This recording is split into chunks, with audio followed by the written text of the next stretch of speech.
யாக்கோபு நிருபம் 5ஆம் அதிகாரம் 16ஆம் வசனத்தை நாம் இந்த நாட்களில் குறிப்பாக நாம் கவனித்து கொண்டிருக்கிறோம். ஆண்டவர் நம்மோடு பேசி நம்மை விசேஷமாக ஆசிர்வதிப்பாராக. யாக்கோபு நிருபம் 5ஆவது அதிகாரம் 16ஆம் வசனம் இவ்விதமாக நமக்கு போதிக்கிறது. நீங்கள் சொஸ்தமடையும்படிக்கு உங்கள் குற்றங்களை ஒருவருக்கொருவர் அறிக்கையிட்டு ஒருவருக்காக ஒருவர் ஜெபம் பண்ணுங்கள். நீதிமான் செய்யும் ஊக்கமான வேண்டுதல் மிகவும் பலனுள்ளதாக இருக்கிறது என்பதை நாம் கவனித்து கொண்டிருக்கிறோம். ஆகையினால விசுவாசமுள்ள ஜெபம் என்கின்ற தலைப்பில் தான் தொடர்ந்தேச்சியாக நாம் இந்த வார்த்தைகளை நாம் கவனித்து கொண்டிருக்கிறோம். குறிப்பாக இங்கே நாம் பார்க்கும் பொழுது நீதிமானுடைய ஜெபம் மிகுந்த பலனுக்கு எதுவாக இருக்கிறது. ஆங்கில மொழிபெயர்ப்பை கவனிக்கும் பொழுது the prayer of the righteous is very powerful and it is very effective என்று இருக்கிறோம்.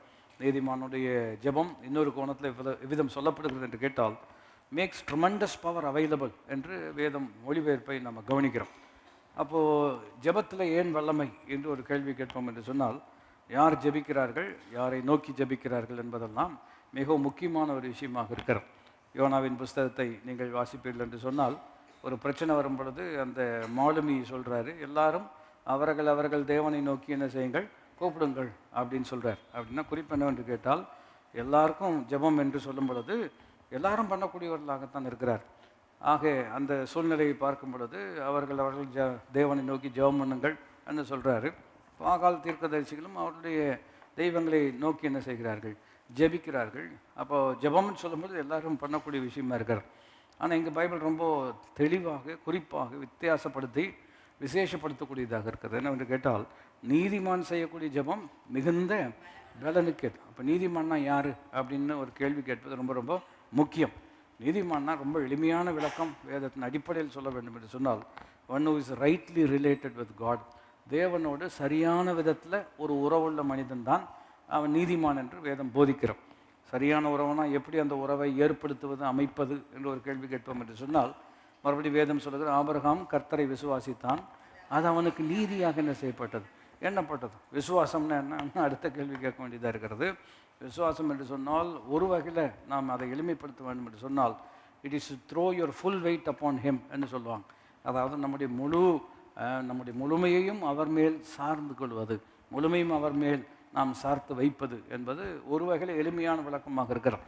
ஆக அப்படிப்பட்ட ஒரு சரியான உறவு ஒரு மனிதனுக்கு தேவனோடு இருக்கும் பொழுது அவன் செய்யக்கூடிய ஜெபங்கள் எப்படிப்பட்டதாக இருக்கிறது, மிகவும் பலனுக்கு எதுவாக இருக்கிறதை நம்ம கவனிக்கிறோம். சங்கீதம் 23 மையமாக வைத்து தான் கடந்த வாரத்தில் ஆரம்பித்திருக்கிறோம். அங்கு சங்கீதம் 23 எல்லாருக்கும் தெரிந்த வசனங்கள் தான். 3ஆம் வசனம் இந்த மாதத்தினுடைய வாக்குத்தத்தமான வார்த்தையாக இருக்கிறது. இந்த 3ஆம் வசனத்துக்கு வருவதற்காக தான் முதல் வசனத்திலிருந்து நாம் கவனித்து கொண்டிருக்கிறோம். இவ்விதமாக நமக்கு பைபிள் போதிக்கிறது, கர்த்தரின் மெய்ப்பராக இருக்கிறார், நான் என்ன செய்ய மாட்டேன். அதனுடைய ஒரு குறிப்பிட்ட மொழிபெயர்ப்பை நாம் முக்கியப்படுத்தியிருக்கிறோம். அதனுடைய விளக்கம் எப்படி இருக்குது என்று கேட்டால், The Lord is my shepherd and I have all that I need. தேவன் என்னுடைய மெய்ப்பராக இருக்கிறபடினால் எனக்கு வேண்டியதெல்லாம் எனக்கு இருக்கிறது என்பது தான் என்னுடைய அற்புதமான ஒரு மொழிபெயர்ப்பாக இருக்கிறோம். அப்படி இருக்கும் பொழுது தேவன் அந்த மெய்ப்பன் என்கின்ற விஷயத்தை கடந்த வாரம் கவனித்தோம். மெய்ப்பனுக்கும் கூலிக்காரனுக்கும் என்ன இருக்கிறது, வித்தியாசம் இருக்கிறது. கூலிக்காரன் ஆட்டின் மேல் அக்கறை இல்லாதவன், கவலை இல்லாதவன், he doesn't own the sheep இல்லையா. அப்படி இருக்கும் பொழுது அவன் ஆதாயத்துக்காக இருக்கிறபடினால அவனுக்கு கஷ்டம் வரும்போது அவன் என்ன செய்து விடுகிறான், ஓடி போய் விடுகிறான். ஆண்டவர் சொல்கிறான், நான் அப்படிப்பட்டவன் அல்ல, நல்ல மெய்ப்பன், தன் நாடுகளுக்காக ஜீவனை என்ன செய்கிறார், கொடுக்கிறார். அப்போ உயிரையே கொடுக்கக்கூடியவர் என்னுடைய மெய்ப்பனாக இருக்கிறபடினால் கடந்த வாரத்தில் கற்றுக்கொண்டதை நினைப்பூட்ட வேண்டும் என்று சொன்னால், உயிர் வாழ்வதற்கு வேண்டிய எல்லாவற்றையும் எனக்கு அருளக்கூடியவராக இருக்கிறார். அதை இன்னும் திரும்ப சொல்ல வேண்டும் என்று சொன்னால், உயிர் அவர் தான் எனக்கு உயிர் கொடுத்தவர் இல்லையா. நல்ல மெய்ப்பன் தன் நாடுகளுக்காக ஜீவனை என்ன செய்கிறார். அப்போ உயிர் கொடுக்கிறார் என்று சொன்னால் உயிர் வாழ்வதற்கு வேண்டிய எல்லாவற்றையும் எனக்கு என்ன செய்கிறார், அருளக்கூடியவராக இருக்கிறார். ஆகினாலே நான் தாழ்ச்சி அடையேன், நான் கவலைப்பட மாட்டேன் என்பது தான் என்னுடைய அற்புதமான ஒரு கருத்து. அப்போ இப்படி எல்லாம் எனக்கு இருக்கிறது, உயிர் கொடுத்தவர் என்னோடு இருக்கிறார், உயிர் வாழ்வதற்கு வேண்டிய எல்லாவற்றையும் கொடுக்கிறவர் என்னோடு இருக்கிறார் என்கின்ற ஒரு நிலையில் ஒரு மனிதன் உறுதியாக இருப்பான் என்று சொன்னால், அவர் பண்ணுற ஜெபம் எப்படி இருக்கும்னு நினைக்கிறீங்க?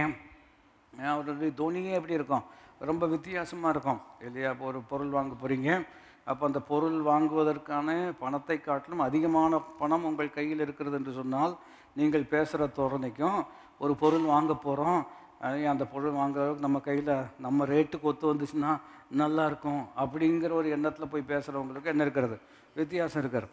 இல்லையா? பணம் நிறையா இருக்கிறவங்க எப்படி பேசுவாங்க அப்படின்னா, என்ன விலை அப்படின்னு கேட்பாங்க. அவர் விலை சொன்னோன்னா அவ்வளோதானே அப்படிம்பாங்க. இல்லையா? பணம் இல்லாதவங்க என்ன விலை அவ்வளோவா அப்படிம்பாங்க. நான் சொல்லுவங்களுக்கு புரிகிறதா? இப்போ தாவீது கூட யார் இருக்கா? ஆண்டவர் இருக்கிறார். அப்படி இருக்கிறதுனால அவ்வளவா அப்படின்னு சொல்லுவாரா, அவ்வளவுதானா அப்படின்னு சொல்லுவாரா? தாவீது இன்னொரு இடத்துல சொல்கிறார், நாளாகமத்தில் ரொம்ப அற்புதமாக இருக்கிறது, இதெல்லாம் அவனுக்கு பெரிய விஷயமே இல்லை அப்படிங்கிறார். இதெல்லாம் அவனுக்கு பெரிய விஷயமே இல்லை. என்ன விஷயம் இல்லை? உனக்கு ஒரு வீடு கட்ட போகிறேன் அப்படின்னு ஆண்டவர் சொல்கிறார் அல்லவா? இதெல்லாம் உங்களுடைய பார்வையில் ரொம்ப சொற்பமான, உலகத்தையே வார்த்தையினால் படைத்தவருக்கு ஒரு 3 பெட்ரூம் ஹவுஸ் கட்டுவது பெரிய விஷயமே அல்ல. நான் சொல்ல விளங்கி கொள்ள முடிகிறதா? இப்படி தான் விளங்கி கொள்ள வேண்டும் இல்லையா? அது பெரிய விஷயமே அல்ல. ஆனால் நமக்கு அது பெரிய விஷயமா இருக்கிறது இல்லையா? ஆகினால நம்ம ஐயோ அப்படியா இப்படியா அப்படின்னு யோசிக்கிறதுல மனுஷிகமாக நம்ம மனுஷனாக இருக்கிறதுனால அப்படி தான் சில நேரம் நம்ம யோசிக்கிறோம். ஒருவர் சொன்னது எனக்கு நினைவுக்கு வருகிறது இல்லையா? We are men of God, நாம் தேவ மனிதர்களாக இருக்கிறோம் என்று சொல்கிறார் அல்லவா? இந்த தேவ மனிதனுங்கிற வார்த்தையில் தேவனும் இருக்கிறார், மனிதனும் இருக்கிறார். நாம் மனிதனாக இருக்கிறதுனால மனுஷிகமாக தான் சில நேரத்தில் யோசிக்கிறோம். ஆனால் தேவன் கூட இருக்கிறபடினால தேவ மனிதனாக நாம் சிந்திப்பதற்கு தேவன் நமக்கு என்ன செய்கிறார்? உதவி செய்யக்கூடியவராக இருக்கிறார். இப்போ இருக்கிற சேலஞ்சு அதைத்தான் இன்றைக்கி நம்ம கவனிக்கும்படியாக இருக்கிறோம். சத்தியம் என்ன சொல்லுகிறது என்று கேட்டால், அவர் என்னோடு கூட இருக்கிறபடினால் எனக்கு வேண்டியதெல்லாம் என்னிடம் இருக்கிறது ஆகினால அப்படிங்கிற மாதிரி இருக்கார். ஆனால் ரியாலிட்டியை நம்ம கவனிப்போம் என்று சொன்னால் இல்லையா? பாருங்கள், சூழ்நிலையில் வசனம் கரெக்டு தான்.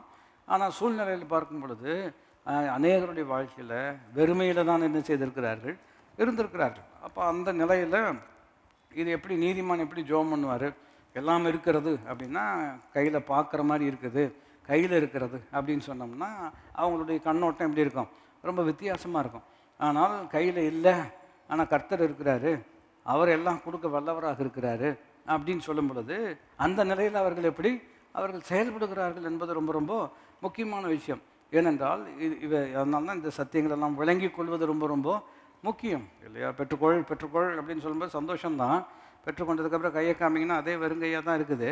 அப்போ என்ன பண்ண முடியும் இல்லையா? அப்போ அடுத்த நாள் வேலைக்கு போகும் பொழுது சூழ்நிலை அப்படியே தான் இருக்கிறது, பெருசாக மாறின மாதிரி ஒன்றுமே கிடையாது. அப்புறம் அந்த உணர்ச்சி பரவசத்தினால எந்த மாற்றம் வந்திருக்கிறது அப்படின்னு கேட்டிங்கன்னா சில நேரத்தில் உணர்ச்சிகள் எப்படி இருக்குது என்று கேட்டால் அது ஒரு அலை மாதிரி அப்படி பொங்குச்சுன்னா அடுத்தது என்ன செஞ்சிடும்? அடங்கிடும். நான் சொல்ல விளங்கி கொள்ள முடிகிறதான். இந்த பொங்குறதையும் அடங்குறதையும் நம்பி நம்ம ஒன்றும் பெருசாக என்ன செய்ய முடியாது. அது வேணுமா அப்படின்னு கேட்டிங்கன்னா கடல் இருந்தால் கட்டாயம் அழகாக இருக்கத்தான் வேணும், அதுதான் அழகு அப்படின்னு சொல்லலாம். ஆனால் அதே சமயத்தில் அதை மாத்திரம் சார்ந்திருப்பது மறுபடியும் உணர்ச்சிகள் தேவன் கொடுத்தது. ஆனால் அவைகள் இருக்க வேண்டிய இடத்துல தான் இருக்க வேண்டும் இல்லையா? அவைகளுக்கு அதிக முக்கியத்துவம் கொடுப்போம் என்று சொன்னால் அப்போ மறுபடியும் உணர்வுக்கு அதிக முக்கியத்துவம் கொடுக்காமல் போகக்கூடிய ஒரு நிலை வரும். ரெண்டும் சரியாக ஹேண்டில் பண்ணல அப்படின்னு சொன்னோம்னா பாருங்கள், தீர்மானங்கள் சரியாக நம்மளால் எடுக்க முடியாது. அதனால தான் ஆத்மாவை கர்த்தர் தேற்றுகிறார். ஹி ரெஸ்டோர்ஸ் அவர் சோல் இல்லையா? ரெஸ்டோரிங் அப்படின்னு சொல்லும் பொழுது முன்னிலைமைக்கு கொண்டு போகிறார். சிருஷ்டிக்கும் பொழுது உணர்ச்சியும் உணர்வும் தீர்மானிக்கிற திறனும் எந்த விதத்தில் இருக்க வேண்டும், எவ்விதம் செயல்பட வேண்டுமோ அவ்விதம் அவைகள் இருக்கவும் செயல்படவும் கல்வாரி சிலுவையின் மூலமாக இயேசு செய்து முடித்ததை இன்றைக்கு நம்முடைய வாழ்க்கையில் செயல்படுத்தக்கூடியவராக இருக்கிறார். இது எப்படி ஒர்க் ஆகுதுன்னு புரியல அப்படின்னு சொன்னோம்னா, உதாரணத்துக்கு நம்ம இருக்கிறோம், வர்றோம், லைட் போடுறோம், லைட் போட்டோன்னே எரியுது அப்படின்னு சொன்னால் பிரச்சனை இல்லை. வர்றோம், லைட் போடுறோம், லைட் போட்டோன்னே என்ன செய்ய மாட்டேங்குது? எரிய மாட்டேங்குது அப்படின்னு சொல்லும் பொழுது தான் இப்போ நம்ம புரிஞ்சுக்கணும். அப்போ எங்கேயோ ஒரு இடத்துல என்ன இருக்கிறது? பிரச்சனை இருக்கிறது. இதை சரி பண்ண பழகிக்கல அப்படின்னு சொன்னோம்னா, லைட்டு சுவிட்சு போட்டனால லைட் எரியல, அதனால் வீடு மாற்றுவோம். ஏன்னா இன்னொரு வீட்டுக்கு போனால் அங்கே லைட்டு போட்டால் என்ன அடிக்கும்? அதில் சுவிட்ச் போட்டால் லைட் வரும் அப்படின்ட்டு அப்படி போயிட்டோம் அப்படின்னு சொன்னோம்னா கோயம்புத்தூருக்கு எல்லா வீட்டுக்கும் போகலாம், எந்த வீட்லேயும் லைட் எரியும். அதுக்கு பேர் தான் பல்புன்னு சொல்கிறது. நான் சொல்ல விளங்கி கொள்ள முடிகிறது தான். அப்போ சத்தியத்தை அறிவீர்கள், சத்தியம் உங்களை என்ன செய்யும்? விடுதலையாகும். அப்போ எல்லா நேரங்களையும் கான்ட்ரடிக்ஷன் இருக்கிறதாலும், கான்ட்ரடிக்ஷன்னா முரணாக இருக்கிறது மாதிரி தெரியும். ஆனால் கிறிஸ்தவ வாழ்க்கையை பேரடாக்ஸ்ன்னு சொல்லுவாங்க. பேரடாக்ஸ்ன்னு சொன்னோம்னா அதை எதிரும் புதிருமாக இருக்கிற மாதிரி சில நேரத்தில் இருக்கும் இல்லையா? எதிரும் புதிருமாக இருக்கும். ஆனால் உண்மை என்னவென்று கேட்டால் அவைகளின் ஊடாகத்தான் பாருங்கள். இதை இன்னொரு அற்புதமான சத்தியம் நினைவூட்ட வேண்டும் என்று சொன்னால், அதாவது the suffering of Christian and the glory of God are inseparable and also incomparable அப்படின்னு சொல்லுவாங்க. அதாவது நாம் இப்பொழுது இருக்கக்கூடிய நம்முடைய அந்த உபத்திரமானது இனி வெளிப்பட போகக்கூடிய மகிமைக்கு ஒப்பிடத்தக்கவைகள் அல்ல அப்படின்னு. மகிமை சூப்பராக இருக்கிறது, ஆனால் இப்போ பிரச்சனையும் இருக்கிறது. அதுக்காக மகிமை இருந்தால் பிரச்சனை இருக்கக்கூடாது, பிரச்சனை இருந்தால் மகிமை இருக்காது அப்படிங்கிற அர்த்தம் கிடையாது. பிரச்சனையும் இருக்கிறது, மகிமையும் இருக்கிறது. இதன் ஊடாக தேவ மனிதன் எப்படி அதை செயல்படுத்துகிறான், கையாளுகிறான், தேவன் எப்படி அவனுக்கு உதவி செய்கிறார். அது சீக்கிரத்தில் நீங்கும் லேசான உபத்திரவம் அவ்வளோ சீக்கிரமாக நீங்களன்னா என்ன பண்ணுறது இல்லையா? அதுக்காக வசனத்தை தப்புன்னு சொல்ல முடியுமா?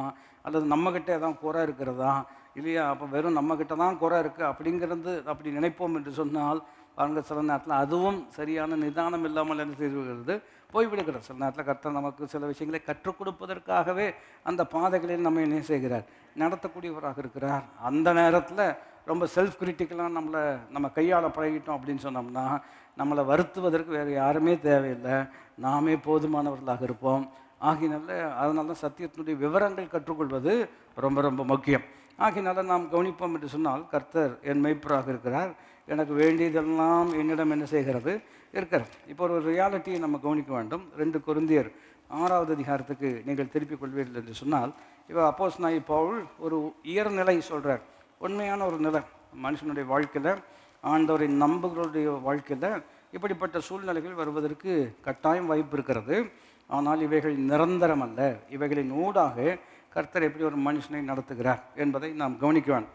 பாருங்கள், எப்பொழுதும் எல்லாவற்றிலும் சம்பூர்ணமுடையவர்களாயும் சகலவித நற்கிரிகளையும் பெருகும்படியாக தேவன் உங்களிடத்தில் சகலவித கிருபை பெருகச் செய்ய வல்லவராக இருக்கிறார். எப்பொழுதும் எல்லாவற்றிலும் சம்பூர்ணம் இருக்கிறது அல்லவா?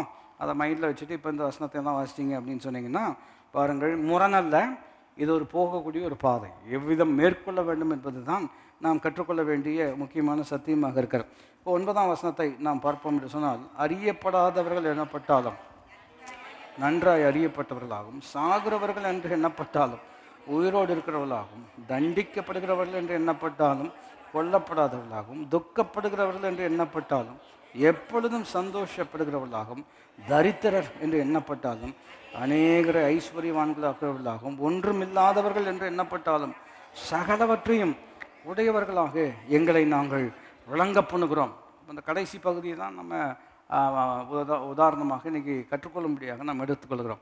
பவுல் எப்படி சொல்லுகிறார் என்று கேட்டால், ஒன்றுமில்லாதவர்கள் என்று எண்ணப்படுகிறோம், ஆனால் அதே சமயத்தில் நாங்கள் சகலவற்றையும் உடையவர்களாக இருக்கிறோம் அப்படின்னு சொல்கிறார். என்ன சொல்ல வரீங்க அப்படின்னு ஒரு கேள்வி கேட்பது புரிந்து கொள்வதற்கு எதுவாக இருக்கும். மற்றவங்களை பொறுத்த வரைக்கும் உங்கள் கையில் ஒன்றுமே இல்லை அப்படின்னு சொல்கிறான். அவங்க சொல்கிறது தப்பா அப்படின்னு சொன்னீங்கன்னா, ஒரு வகையில் பார்த்தா அவங்க சொல்கிறது உண்மையாக தான் இருக்குது. உங்கள்கிட்ட உண்மை இல்லையே அப்படின்னு சொல்லும் பொழுது, ஆமாம் ஒன்றுமே இல்லை.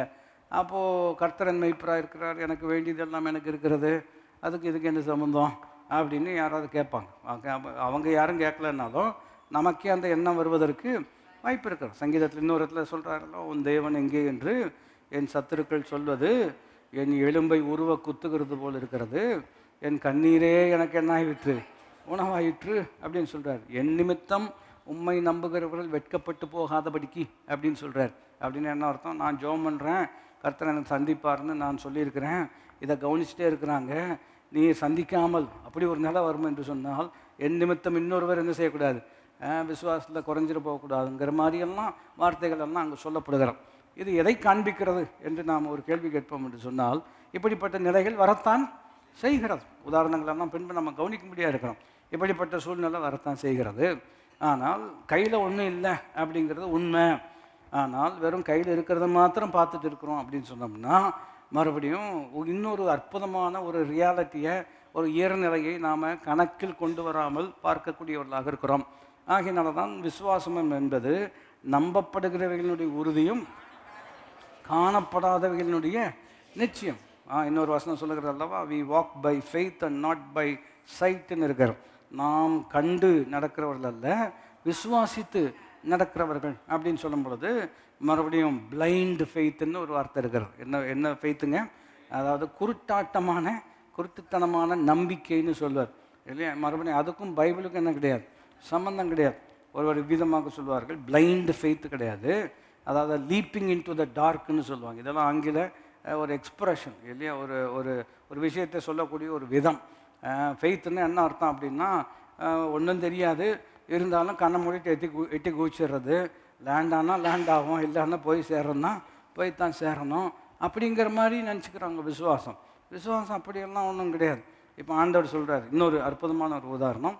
நான் காண்பிக்கும் தேசத்திற்கு உன் இனத்தையும் உன்னுடைய வீட்டையும் அதெல்லாம் விட்டுட்டு நான் காண்பிக்கும் தேசத்திற்கு வா அப்படின்னு சொல்கிறார். அப்போ இவர் காண்பிக்கும் தேசத்துக்கு வான்னு சொன்னோம்னா போக போக தான் அந்த தேசமே தெரியும். இங்கேருந்து தெரியுமா அப்படின்னீங்கன்னா இங்கேருந்து குப்பை கொண்டாம்பதர் கூட சரியாக என்ன செய்யாது, தெரியாது. அதனால தான் வான்னு சொல்கிறார். இட்ஸ் அ ஜேர்னி இல்லையா? ஆதியாகமம் 22ஆம் அதிகாரம் வரும்பொழுது அதே இது தான். நான் காண்பிக்கும் மலையில் அவனை நீ தகன வழியாக என்ன செய்ய வேண்டும், விட வேணும்னு சொல்கிறார். வீட்டுக்கு வெளியில் வந்து எட்டி பார்த்தாருன்னா கனவை தான் தெரியும் இல்லையா? அங்கேயா அப்படின்னு கேட்டிங்கன்னா இல்லை. மறுபடியும் 3 நாள் பிரயாணம் செய்த பின்பு தன் கண்களை ஏறெடுத்து பார்த்த பொழுது அந்த சிகரத்தை அவன் என்ன செய்தான், கண்டான். அப்போ அந்த சிகரத்தை பார்க்கணுன்னால 3 நாள் என்ன செய்ய வேண்டியதாக இருக்கிறது, பிரயாணம். இதுதான் ஃபெய்த் ஜேர்னின்னு சொல்கிறது. இதுதான் விசுவாச பிரயாணம்னு சொல்கிறது. நான் காண்பிக்கும் தேசத்திற்கு போ அப்படின்னு சொன்னோம்னா காட்டுங்க போகிறேன்னு இல்லை, காமிக்கிறேன்னு அர்த்தம். நான் சொல்கிறது எத்தனை பேருக்கு புரிகிறது? காட்டுங்க அப்போ தான் போவேன் அப்படின்னு நம்ம சொல்கிறோம். நீ போனால் தான் காமிப்பேன்னு அவர் சொல்கிறாரு. யாருக்கு நோகுது? அவருக்கு எந்த லாஸும் கிடையாது. நான் சொல்ல விளங்கி கொள்ள முடிகிறதா? நீர் சுகப்படுத்தினாலும் நான் உண்மை நம்புவேன். அவர் சொல்கிறார், நீ நம்பினால் உன்னை சுகப்படுத்துவேன். இப்போ சுகம் யாருக்கு வேணும்? என்ன பண்ணுறது, வந்து மாட்டிக்கிட்டோம் அப்படின்னு நினைக்கக்கூடாது. இதுதான் முறைமை, இப்படி தான் வேலை செய்யும். நான் சொல்ல விளங்கி கொள்ள முடிகிறதா? பட் அவரை புரிஞ்சுக்கொள்ள நம்மளை இக்கட்டில் வச்சுட்டு இப்படி உபத்திரப்படுத்துகிறாருன்னு அர்த்தம் கிடையாது. இக்கட்டின் மத்தியிலே நமக்கு உதவி செய்கிறார் என்பது தான் அவனுடைய அற்புதமான கருத்தாக வேதம் நமக்கு போதிக்கிறது. அப்போ இங்கே குறிப்பாக பவுல் சொல்லக்கூடிய விஷயம் என்னவென்று கேட்டால், ஒன்றுமில்லாதவர்கள் என்று மற்றவங்க நினைக்கிறாங்க, ஆனால் நாங்கள் சகலவற்றையும் எப்படிப்பட்டவர்களாக இருக்கிறோம், உடையவர்களாக இருக்கிறோம். அப்போ எந்த அர்த்தத்தில் அவர்கள் ஒன்றுமில்லாதவர்கள் என்று சொல்கிறாங்க? மறுபடியும் வெள்ளியும் பொண்ணும் என்னிடத்தில் இல்லை. ஆமாம், வெள்ளியும் பொண்ணும் என்னிடத்தில் இல்லை. அந்த உதாரணம் ரொம்ப அற்புதமான ஒரு உதாரணமாக இருக்கிறது. இப்போ இந்த வசனத்தை அந்த வெளிச்சத்தில் நாம் பார்ப்போம் என்று சொன்னால் பாருங்கள், அவன் ஏதாகிலும் கிடைக்கும் என்று அவர்களை நோக்கி பார்க்கும் பொழுது பேதுரு சொல்கிறாரு, வெள்ளியும் பொண்ணும் எங்களிடத்தில் இல்லை. அவன் எதுதான் கிடைக்கும் என்று நோக்கி பார்க்கிறான். வெள்ளியும் பொண்ணும் தான். ஏன்னா அவர் தர்மம் கேட்டு உட்காந்துருக்கிறாரு. அப்படி இருக்கும் பொழுது அவர் என்ன தான் எதிர்பார்ப்பார்? வெள்ளியும் பொண்ணும் இல்லாவிட்டாலும் பரவாயில்லை, பித்தளையும் வெண்கலம் இருந்தாலாவது போதும், கடைசியில் தகரம் இருந்தாலாவது சந்தோஷங்கிற மாதிரி இருக்கிறது. அப்படிப்பட்ட ஒரு கஷ்டமான ஒரு நிலை. ஆனால் அவர் பேதுரு சொல்கிறார், வெள்ளியும் பொண்ணும் என்னிடத்துல இல்லை. அப்புறம் எதுக்குங்க பார்க்க சொன்னீங்க? அப்படி இல்லை, வெள்ளியும் பொண்ணும் செய்ய முடியாத ஒரு விஷயம் எங்களிடம் இருக்கிறது. நான் சொல்வது எத்தனை பேர் புரிந்து கொள்ள முடியும்? இப்போ டெய்லி பாருங்கள், இன்வேரியபிளி யாராவது ஒருத்தர் இந்த சப்ஜெக்ட் சொல்கிறார், இன்றைக்கி பார்த்தீங்களா தங்கம் விலை கூடிருச்சு இல்லையா, இன்றைக்கி பார்த்தீங்களா அவ்வளோ கூடிருச்சு, இன்றைக்கி பார்த்தீங்களா இவ்வளோ கூடிருச்சு அப்படின்லாம் சொல்லிட்டே இருப்பாங்க. சரி, அது கூடுதோ குறையதோ நமக்கு அதை பார்க்கலும் விலையேற பெற்றதாகிய உங்களுடைய விசுவாசம். தங்கம் எவ்வளோ கூடினாலும் உங்கள் விசுவாசம் அதை பார்க்கலும் ரொம்ப விலையேற பெற்றது. அது கரெக்டு தான். ஆனால் கையில் 4 பவுன் இருந்தால் நல்லாயிருக்கும் அப்படின்னு நீங்கள் சொல்கிறது எனக்கு கேட்குதுன்னு நினைக்கிறேன். நான் சொல்ல வெளிப்பட முடிகிறது தான். ஆனால் அதை பார்க்கணும் உங்கள் விசுவாசம் எப்படிப்பட்டது? ஏனென்று கேட்டால் தங்கம் செய்ய முடியாததை விசுவாசம்தான் செய்யும். இதை புரிஞ்சுக்கல அப்படின்னு சொன்னோம்னா அவங்க உங்கள்கிட்ட எவ்வளோ பவுன் இருக்குது அப்படின்னு கேட்பாங்க. ஒன்றும் இல்லை, ஒன்றும் இல்லாதவர்கள். அவன் பவுல் சொல்கிறாரு, கையில் ஒன்றும் கிடையாது, கழுத்தில் ஒன்றும் கிடையாது, எல்லாம் உடையவர்களாக இருக்கிறோம். பொன் செய்ய முடியாததை செய்யக்கூடிய விசுவாசம் கர்த்தர் எங்களுக்குள் கொடுத்துருக்கிறார். அன்றைக்கு பேதுரு ஒரு வெள்ளியோ ஒரு பொண்ணையோ கொடுத்துருந்தாருன்னா அவர் அன்னைக்கு சந்தோஷப்பட்டிருப்பார். யார்? அந்த முடமாக இருக்கார் அல்லவா, அவர் அன்னைக்கு சந்தோஷப்பட்டிருப்பார். பரவாயில்ல, இன்னைக்கு கலெக்ஷன் பரவாயில்ல, இது மாதிரி ஒவ்வொரு நாளும் நடக்கணும்னு அந்த கடவுளையோ நான் வேண்டிக் கொள்கிறேன் அப்படின்னு உட்காந்துருக்கலாம் இல்லையா?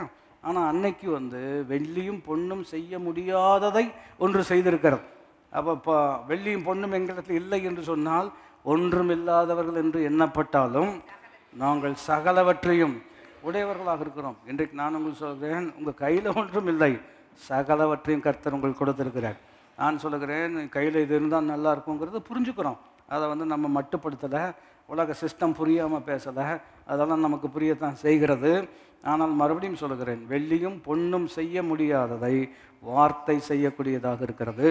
அன்றைக்கு வெள்ளியும் பொண்ணும் ஒரு சின்ன உதவி செய்திருக்கலாம், ஒரு டெம்பரவரி ரிலீஃப் அந்த மனுஷனுக்கு என்ன செய்திருக்கலாம், சரீரத்தில் கொண்டு வந்திருக்கார். மனதளவில் அவனுக்கு என்ன செஞ்சுருக்கோம், ஒரு திருப்தி, பரவாயில்ல இன்னைக்கு கொஞ்சம் கலெக்ஷன் நல்லா போயிட்டு இருக்கிறது, அவ்வளோதான் செஞ்சுருக்க முடியும்.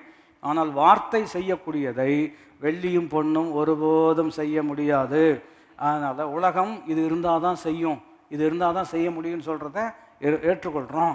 ஆனால் அது இருந்தாலும் செய்ய முடியாததை கர்த்தருடைய வார்த்தை நம் மூலமாக செய்யக்கூடியதாக இருக்கிறது. புரிந்திருப்பீர்கள் என்று நம்புகிறேன். திரும்பவும் சொல்கிறேன், அது இருந்தால் தான் செய்ய முடியும்னு சொல்கிறத ஏற்றுக்கிறோம். பணம் இருந்தால் தான் செய்ய முடியும்னு சொல்கிறத ஏற்றுக்கிறோம். அதை நம்ம மறுக்கலை. ஆனால் பணம் இருந்தாலும் செய்ய முடியாததை வார்த்தை இருந்து கட்டாயம் செய்யக்கூடியதாக இருக்கிறது. அதனால தான் பவுல் சொல்கிறாரு, ஒன்றுமில்லாதவன்னு அவங்க சொல்கிறாங்களவா, ஒரு வகையில் உண்மைதான். ஆனால் சகலவற்றையும் நாங்கள் உடையவர்களாக இருக்கிறோம் இல்லையா? Having nothing we possess all things. ரொம்ப அற்புதமான வார்த்தை. கையில் ஒன்றும் இல்லை, ஆனால் இருக்க வேண்டியதெல்லாம் கர்த்தர் எங்களுக்கு உள்ளத்தில் என்ன செய்திருக்கிறார், அதை கொடுத்துருக்கிறார். இது எப்படி நம்முடைய ரியாலிட்டியில் அதை கொண்டு வர முடியும், எப்படி ஆண்டவர் செயலாக்கத்துக்குள்ளே கொண்டு வராரு என்பதை தான் நாம் கற்றுக்கொள்வது ரொம்ப ரொம்ப முக்கியமான விஷயம். அதில் இன்னொரு வார்த்தை நீங்கள் கவனிப்பில்லை என்று சொன்னால், அந்த 9ஆம் வசனத்தில் இவ்விதமாக இருக்கிறது. அதாவது துக்கப்படுகிறவர்கள் என்ன சொல்கிறாரு, தரித்திரர் என்று எண்ணப்பட்டாலும் 10ஆம் வசனத்தில் அநேகரை ஐஸ்வர்யவான்களாக்குகிறார். அப்படியே தரித்திரர்கள் என்று இருக்கிறோம் என்று மற்றவங்க சொல்கிறாங்க. ஆனால் அநேகரை ஐஸ்வர்யவான்களாக்குகிறோம் என்று சொல்கிறார்.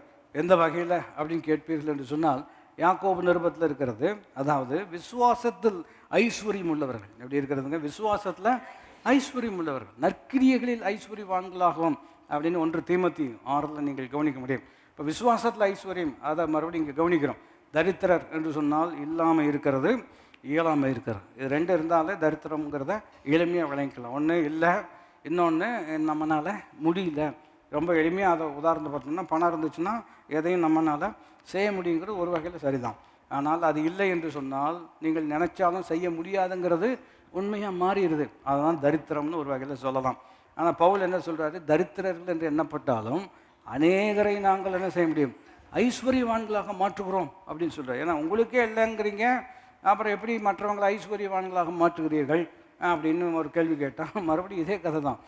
வெள்ளியும் பொண்ணும் எங்களிடத்துல இல்லை, ஆனால் அவன் அன்றைக்கு ஐஸ்வர்யவானாக மாறுகிறான். எந்த விதத்தில் என்று கவனித்து பார்ப்போம் என்று சொன்னால், விசுவாசத்தில் அவனை என்னவாக மாற்றியிருக்கிறார். எத்தனை பேருக்கு நான் சொல்லுவது புரிய முடியும்? வாழ்நாள் முழுவதும் அவர் அங்கே உட்காந்து பிச்சை எடுத்திருந்தாலும் அவர் என்ன சேர்த்திருக்க முடியும்னு நீங்கள் நினைக்கிறீங்க? ஆனால் அந்த ஒரு வார்த்தை, இயேசுவின் நாமத்தினாலே எழுந்து நட என்று சொன்ன அந்த வார்த்தை அவனுடைய வாழ்க்கையில் இருந்த இடத்திலிருந்து இருக்க வேண்டிய இடத்துக்கு அவனை என்ன செய்திருக்கிறது, பணம் செய்ய முடியாததை வார்த்தை செய்யக்கூடியதாக இருக்கிறது. அந்த வார்த்தையை கொண்டு அநேகரை நாங்கள் ஐஸ்வர்யவான்களாக மாற்றக்கூடிய கிருபை கர்த்தர் எங்களுக்கு என்ன செய்திருக்கிறார், கொடுத்திருக்கிறார். அப்போ இங்கே பவுல் சொல்ல, யாக்கோபு சொல்கிற வார்த்தையை நினைப்பூட்ட வேண்டும் என்று சொன்னால், விசுவாசத்தில் ஐஸ்வர்யம் உள்ளவர்கள் என்று இருக்கிறோம். அப்போ அது ரொம்ப அற்புதமான வார்த்தையாக நான் பார்க்கிறேன். இல்லை, நீங்களும் நானும் நம்முடைய விசுவாசம் பொன்னை பார்க்கலும் எப்படிப்பட்டது, ரொம்ப விலையேறப்பட்டது. அந்த விலையேறப்பட்ட விசுவாசத்தில் ஐஸ்வர்யம் உள்ளவர்கள் என்று சொல்லும் பொழுது, ஐஸ்வர்யம்னா மரபு அன்லிமிட்டட், பாவர்ட்டின்னா லிமிட்டடும் இல்லையா, லேக் அண்ட் இன்னெபிலிட்டின்னு சொன்னோம்னா இல்லாமையும் இயலாமையும் தான் தரித்திரம் என்று சொன்னால், உள்ளதும் இல்லையா செய்யக்கூடிய திறன் உள்ளதும் ஐஸ்வர்யம் என்று எளிமையாக நம்ம விளங்கிக் கொள்ளலாம். ஆனால் தான் இரக்கத்தில் ஐஸ்வர்யம் உள்ளவர் என்று சொல்லும் பொழுது, எவன் மேல் இரக்கமாக இருப்பேனோ அவன் மேல், யார் மேலே வேணாலும் அவர் இரக்கமாக இருக்க முடியும். 1000 தலைமுறை மட்டும் இரக்கம் அவரால் என்ன செய்ய முடியும், செய்ய முடியும். அவருடைய இரக்கத்திற்கு முடிவில்லை இல்லையா, புலம்பல் இருக்கிறது இல்லையா. அவர் கிரேட் இஸ் தை ஃபெய்த்ஃபுல்னஸ்ன்னு இருக்கிறது அல்லவா, உங்களுடைய கிருபை மிகவும் பெரிதாக இருக்கிறது என்று இருக்கு. உங்களுடைய உண்மை தலைமுறைதோறும் நிலை நிற்கிறது. இதெல்லாம் எதை காண்பிக்கிறது என்று சொன்னால், அவருடைய ஐஸ்வர்யம் என்று சொன்னால் அதற்கு ஒரு எல்லையும் கிடையாது, அதனுடைய திறனுக்கு ஒரு முடிவும் கிடையாது. I have seen perfection to everything but your words are extremely ப்ராடுன்னு இருக்கிறது. அதாவது எல்லாவற்றிற்கும் ஒரு எல்லையை கண்டேன், உங்களுடைய வார்த்தையோ மகா விஸ்தாரமாக இருக்கிறது என்று இருக்கிறது அல்லவா. அந்த மகா விஸ்தாரம் தான் இங்கே சொல்லப்படுகிறது. அப்போ நாம் கவனிக்க வேண்டிய கோணம் எப்படி இருக்குது என்று கேட்டால், நம்ம கையில் ஒன்றும் இல்லை, ஒரு வகை நிலையில் இல்லாமல் இருந்தாலும் விசுவாசத்தில் நாம் எப்படி இருக்கிறோம், ஐஸ்வர்யவான்களாக இருக்கிறோம். இதை இன்னொரு கோணத்தில் எளிமைப்படுத்த வேண்டும் என்று சொன்னால், இப்போ விசுவாசம் எப்படி தான் வருகிறது, கேள்வியில் தான் வருகிறது. இப்போ விசுவாசத்தில் ஐஸ்வர்யம் உள்ளவர்கள் என்று சொன்னால் எதில் ஐஸ்வர்யம் உள்ளவர்களாக இருக்கிறார்கள், வசனத்தில். நான் சொல்கிறதை நீங்கள் புரிந்திருப்பீர்கள் என்று நம்புகிறேன். முன்ன சொன்ன ஒரு உதாரணத்தை நினைப்பூட்டும்படியாக விரும்புகிறேன். மெசேஜ் கேட்பது, பிரசங்கம் கேட்பது, வேதத்தை படிப்பது, தியானிப்பது இல்லையா, இதெல்லாம் பணம் சேர்த்துற மாதிரி புரிஞ்சு கொள்வதற்காக அப்படி சொல்லுகிறோம். இதெல்லாம் எப்படிப்பட்டதாக இருக்கிறது, பணம் சேர்த்துற மாதிரி இல்லையா? அந்த வருஷம் முழுவதும் தவறாமல் நீங்கள் வசனம் கேட்டுகிட்டே இருக்கிறீங்க, கீழ்ப்படிஞ்சிட்டே இருக்கிறீங்க, ஆலயத்துக்கு வர்றீங்க, வார்த்தை கேட்குறீங்க இல்லையா? இன்னைக்கு கேட்குற பிரசங்கம் உடனே அன்னைக்கே ப்ராக்டிக்கலாக அப்ளிகபிளாக இருக்கும்னு சில நேரத்தில் என்ன செய்ய முடியாது, சொல்ல முடியாது. ஆனாலும் நீங்கள் அதை என்ன செய்கிறீங்க, கேட்குறீங்க இல்லையா? நல்ல இருதயமாகிய பொக்கிஷ சாலையில் அதை என்ன செய்கிறீர்கள், சேர்த்து வைக்கிறீர்கள் இல்லையா? அப்போ ஒவ்வொரு பிரசங்கம் கேட்கும் பொழுது நான் உங்களுக்கு சொன்னது போல் பணம் சேர்த்து வைப்பது போல் நீங்கள் சேர்த்து வச்சுட்டே இருக்கிறீங்க. அங்கே நிறைவு இருக்கிற பொழுது ஒரு குறைவு வரும் பொழுது இந்த நிறைவை கொண்டு அந்த குறைவை நிவர்த்தி செய்ய முடியும் இல்லையா? அப்போ குறை வந்ததுக்கப்புறம் பிரசங்கம் கேட்குறது தப்பான்னு கேட்டிங்கன்னா அப்போவாவது கேட்டாதான் அப்படின்னு சொல்லலாம். ஆனால் ஒரு கிறிஸ்தவனுடைய வாழ்க்கை எப்படி இருக்கிறது என்று கேட்டால், இரவும் பகலும் அவருடைய வேதத்தில் தியானமாக இருக்கிற மனுஷன் பாக்கியவான். ரிசர்வ் இருக்கிறபடினால அவன் செய்வதெல்லாம் வாய்க்கும். எத்தனை பேருக்கு நான் சொல்வது புரிகிறது? அதனால் daily discipline of reading God's word is very important. அது இல்லையா, whether you feel it or not. எனக்கு படிக்கணும்னு தோணுது, இல்லை எனக்கு படிக்கணும்னு தோணதை, அது தோணுதோ தோணலையோ, அது ஒரு ரெகுலர் டிசிப்ளின் இல்லையா? அது ஒரு அற்புதமான கிறிஸ்தவ ஒழுங்கு. எத்தனை பேருக்கு நான் சொல்வது புரிந்து கொள்ள முடியும்? இன்னைக்கு கொஞ்ச நாள் கழிச்சு லென்ட் ஆரம்பிச்சிடும். கேட்டிருக்கீங்களா? ஞாபகம் இருக்கா? நல்ல ஒரு ஒழுக்கம் தான். இந்த 40 நாள் இருக்கக்கூடிய ஒழுக்கம் 40 வருஷம் வச்சுருந்தா நல்லா தானே இருக்கும் இல்லையா? ஏன் 40 நாள் மாத்திரம் ஜெபம் பண்ணுறீங்க? ஏன் 40 நாள் மாத்திரம் பைபிள் வாசிக்கிறீங்க? ஏன் 40 நாள் மாத்திரம் தியானம் பண்ணுறீங்க? ஏன் வருஷம் முழுதும் பண்ணலாமே? 365 நாளில் 40 மைனஸ் பண்ண என்னாச்சு சொல்லுங்க? அது என்ன தள்ளுபடியா? அதெல்லாம் நான் சொல்லி விளங்கி கொள்ள முடிகிறதா? இல்லை, எல்லாமே டெய்லி பிரியாணி சாப்பிட்டா எப்படி அப்படின்னு சொல்கிறது எனக்கு புரிகிறது இல்லையா? ஆனால் ஆண்டவருடைய வார்த்தை ரொம்ப சிறப்பான விஷயம் தானே. இது ஒரு ஒழுக்கம் தானே. இட்ஸ் அ லைஃப் ஸ்டைல் தானே. கிறிஸ்தவம் என்பது ரூல்ஸ் அண்ட் ரெகுலேஷன்ஸ் மாத்திரம் கிடையாது. It's a reflection of our relationship with God. It's a lifestyle. இது ஒரு வாழ்க்கை முறையாக இருக்கிறது. அப்படி இருக்கும் பொழுது நான் எதற்கு இதை சொல்லி கொண்டு இருக்கிறோம்? வசனம் கேட்பது இல்லையா, பணம் சேர்க்குற மாதிரி. வசனத்தை கேட்டுகிட்டே இருக்கிறோம், வசனம் உள்ளே இருக்குது இல்லையா? ஒரு சூழ்நிலை வரும் பொழுது உங்களுக்கு வரக்கூடிய முதல் எண்ணமே எப்படி இருக்கிறது என்று கேட்டால், வசனத்தினுடைய தாக்கம் தான் முதல் வரக்கூடிய எண்ணமாக இருக்கிறது. காரணம் என்னவென்று கேட்டால், இரவும் பகலும் அவருடைய வார்த்தையில் எப்படி இருக்கிறான், தியானமாக இருக்கிறான். இருதயத்தின் நிறைவினால என்ன செய்யக்கூடியதாக இருக்கிறது, பேசக்கூடியதாக இருக்கிறது. உம்முடைய வார்த்தை என் இருதயத்தில் வைத்திருக்கிறேன் என்ன சொல்கிறார் இல்லையா? Where your heart is, where your treasure is, there will your heart be ஆல்சோன்னு இருக்கிறது அல்லவா? உங்கள் பொக்கிஷம் எங்கே இருக்கிறதோ அங்கே உங்கள் இருதயம். அப்படின்னா என்ன அர்த்தம்? எதை நீங்கள் வேல்யூ பண்ணுறீங்களோ அதை தான் நீங்கள் யோசிச்சுட்டே இருக்கிறீங்க. அப்போ வசனம் தான் உங்களுக்கு வேல்யூவாக இருக்கிறது, அதுதான் விலையேற பெற்றதாக இருக்கிறது என்று சொன்னால் அதனுடைய எண்ணம் தான் முதல் எண்ணமாக இருக்கிறது. நான் சொல்ல இதை இன்னொரு கோணத்தில் சொல்லணும்னா, உங்கள் மனம் புதிதாகிறதுனால மறுரூபமாக அதுவும் இதே தானே. புதிதாகிறதுனா என்ன அர்த்தம்? பல முறை சொன்னதை திரும்பவும் நினைப்பூட்டும்படியாக விரும்புகிறேன். பாஸ்போர்ட் எக்ஸ்பைரி ஆச்சுன்னா என்ன பண்ணோம் இல்லையா? ரினியூ பண்ணுறோம். சிம்பிள் வேர்டு தானே. இந்த பழசை கொடுத்துட்டு புதுசை நம்ம வாங்கிக்கிறோம், அப்டேட்டடாக நம்ம வாங்கிக்கிறோம். பழசு நம்முடைய எண்ணமெல்லாம் பழசு. என் வழிகள் உன் வழிகள் அல்ல. நம்ம எண்ணெல்லாம் எக்ஸ்பைரி ஆயிடுச்சு. நான் சொல்ல விளங்கி கொள்ள முடிகிறதா? எப்போவோ எக்ஸ்பைரி. அது இந்த காலாவிதி ஆனதையெல்லாம் வச்சுக்கொண்டு விதின்னு நம்புகிறது மிகப்பெரிய முட்டாள்தனமாக இருக்கிறது. இந்த காலாவிதினா உங்களுக்கு புரிகிறதா? எக்ஸ்பைரியான இஸ் எக்ஸ்பயர்டுன்னு சொல்கிறாங்க இல்லையா? அப்படி சொன்னால் நம்ம விளங்கிக்கலாம் இல்லையா? நம்முடைய எண்ணங்கள் எல்லாம் எக்ஸ்பயர்டு. அதை வச்சுட்டு என்ன பண்ண போகிறோம்? என்ன இருந்தாலும் அப்படி ஆயிடுச்சுங்க, அதெல்லாம் எக்ஸ்பயர்ட் ஆயிடுச்சுங்க. இப்போ நீங்கள் என்ன பண்ணணும் அப்படின்னு சொன்னோம்னா ரினியூ பண்ணணும் இல்லையா? பழசை என்ன செஞ்சிடணும்? ஒதுக்கிட்டு உன் நினைவுகளை பார்க்கலும் என் நினைவுகள் உயர்ந்தவைகளாக இருக்கிறது. அப்போ அந்த மட்டமான எண்ணங்களை எல்லாம் விட்டுட்டு இந்த உயர்ந்த எண்ணங்களை அப்போது விசுவாசத்தில் ஐஸ்வர்யம் என்று சொன்னால் இன்னும் ஒரு அற்புதமான ஒரு எக்ஸ்பிரஷன் நான் உங்களுக்கு சொல்ல வேண்டும் என்று சொன்னால், to be seedful is to be ஃப்ரூட்ஃபுல்னு சொல்லலாம் இல்லையா? கனி நிறைந்த வாழ்க்கை இருக்க வேண்டும் என்று சொன்னால் விதை நிறைந்த உள்ளம் இருக்க வேண்டும். சொன்னங்கள் கனி நிறைந்த வாழ்க்கை இருக்க வேண்டும் என்று சொன்னால், ஏன்னா கனி வரணும்னா என்ன வேணும்? விதை இருக்கணும். விதைன்னா எதை சொல்லிக்கிறது பைபிள் இல்லையா? விதைக்கிறவன் வசனத்தை விதைத்தான் இருக்கிறது அல்லவா? ஆகினால்தான் இன்னும் விதை தானியம் உண்டோ அப்படின்னு கேட்குறார். அதுக்கு அடுத்த வார்த்தை எப்படி இருக்கிறது? இன்று முதல் நான் உங்களை, இப்போ ஸ்டிக்கரும் வசன போர்டு எது மாத்திரம்தான் இருக்கும்.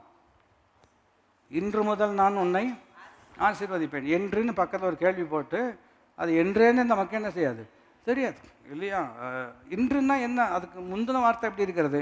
இன்னும் விதை தானியம் உண்டோ? இருக்கிறது. விதை தானியம் இருக்கிறதா?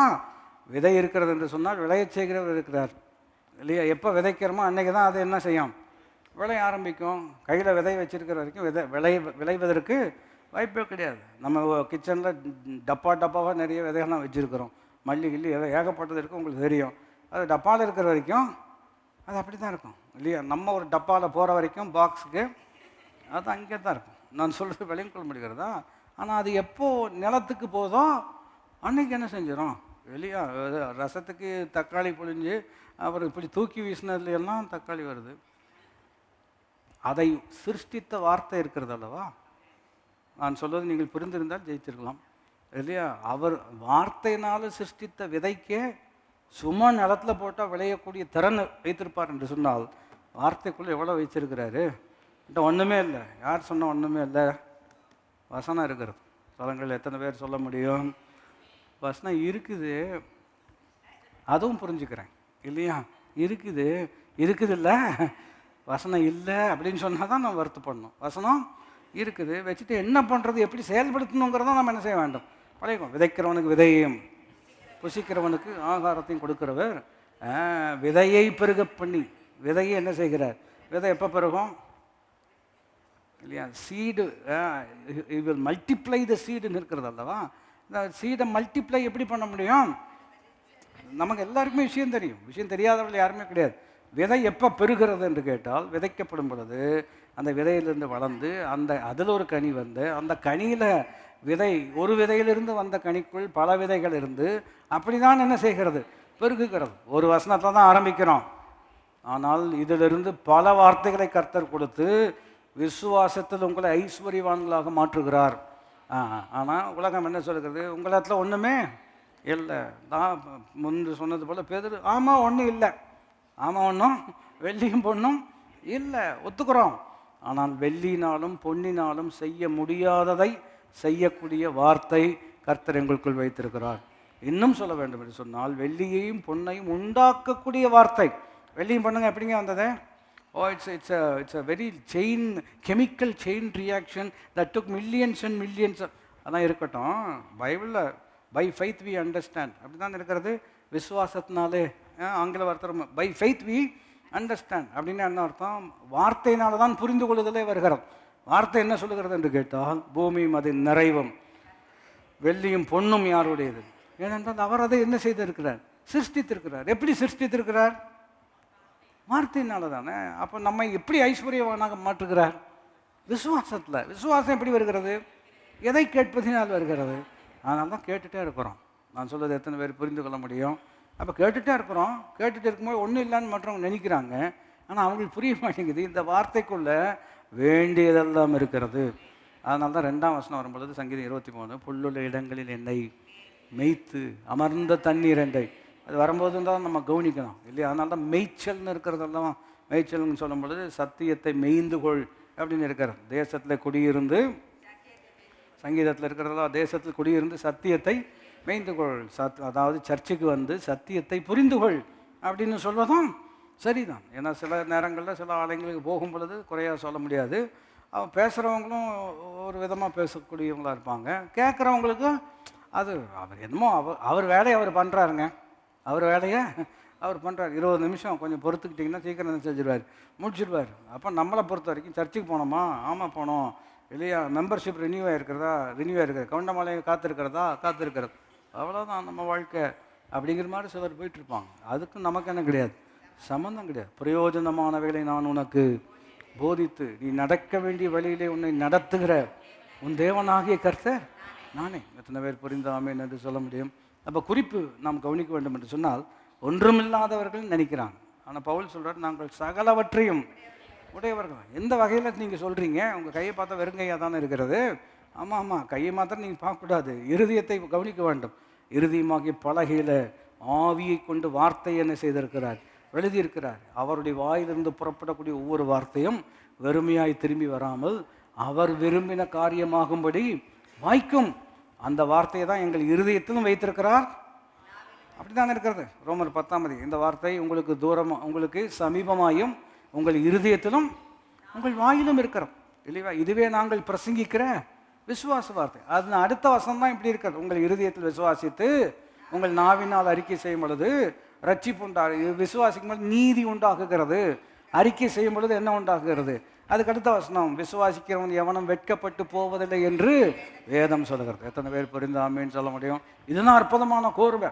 இதை நம்ம விளங்கி கொள்வது ரொம்ப ரொம்ப முக்கியம். அப்போ வெறும் நம்ம கையில் ஒன்றும் இல்லை, அது நம்ம மறுபடியும் அந்த ரியாலிட்டியை நம்ம மட்டுப்படுத்தலை, அதை புரிஞ்சுக்கிறோம். ஆனால் கையில் ஒன்றும் இல்லைங்கிறத நான் ஏற்றுக்கிறேன், இருதயத்தில் நிறைய இருக்குதுங்கிறத புரிஞ்சாதான் என் யாக்கோபு சொல்கிற வசனம் நினைவுக்கு வருகிறது. ஈசாக்கின் பரிசுத்தர் என்னோடு கூட இல்லாமல் போயிருந்திருப்பார் என்று சொன்னால் அவர்கள் என்னை வெறுமையாய் அனுப்பியிருப்பார்கள். அவர் என்னை விட்டு விலகுவதும் இல்லை, என்னை கைவிடுவதும் இல்லை. ஆகையினால் நான் வெறுமையாய் இருக்க போவதும் இல்லை. எத்தனை பேர் புரிந்தாமேன்னு சொல்ல முடியும்? இணைந்து சொல்ல முடியாது இருக்கிறோம். அவர் என்னை விட்டு விலகுவதும் இல்லை, என்னை கைவிடுவதும் இல்லை. ஆகையால் நான் வெறுமையாய் இருக்க போவதும். இப்படி தான் ஆண்டவர் நம்மளை அற்புதமாக என்ன செய்கிறார், நடத்துகிறார். மறுபடியும் யாக்கோபியே மறுபடியும் ஒரு உதாரணமாக எடுத்தோம்னா அவரே தான் சொல்கிறார், கோலும் கையுமாக அப்படின்னு சொல்கிறார் இல்லையா? லிட்ரலாக கவனிச்சிங்கன்னா அந்த ஆற்றை கிடக்கும் பொழுது என்னதான் இருந்தது? கோலும் கையும், வெறுங்கை இல்லையா? கோல், அவ்வளோதான், ஆற்றை கிடக்கிறார். ஆனால் இன்னொரு விஷயம் சொல்லியிருக்கிறார். அந்த ஆற்றை கடப்பதுக்கு முன்பதாக ஆண்டவர் ஒரு வாக்கு கொடுத்துருக்கிறார் அல்லவா? நான் உனக்கு சொன்னதை செய்து முடிக்கிற வரைக்கும் உன்னை விட்டு விலகுவதும் இல்லை உன்னை. அப்போ லிட்ரலாக அவர்கிட்ட என்ன இருந்துச்சு அப்படின்னு கேட்டிங்கன்னா கோல் கை, கரெக்டு தான்.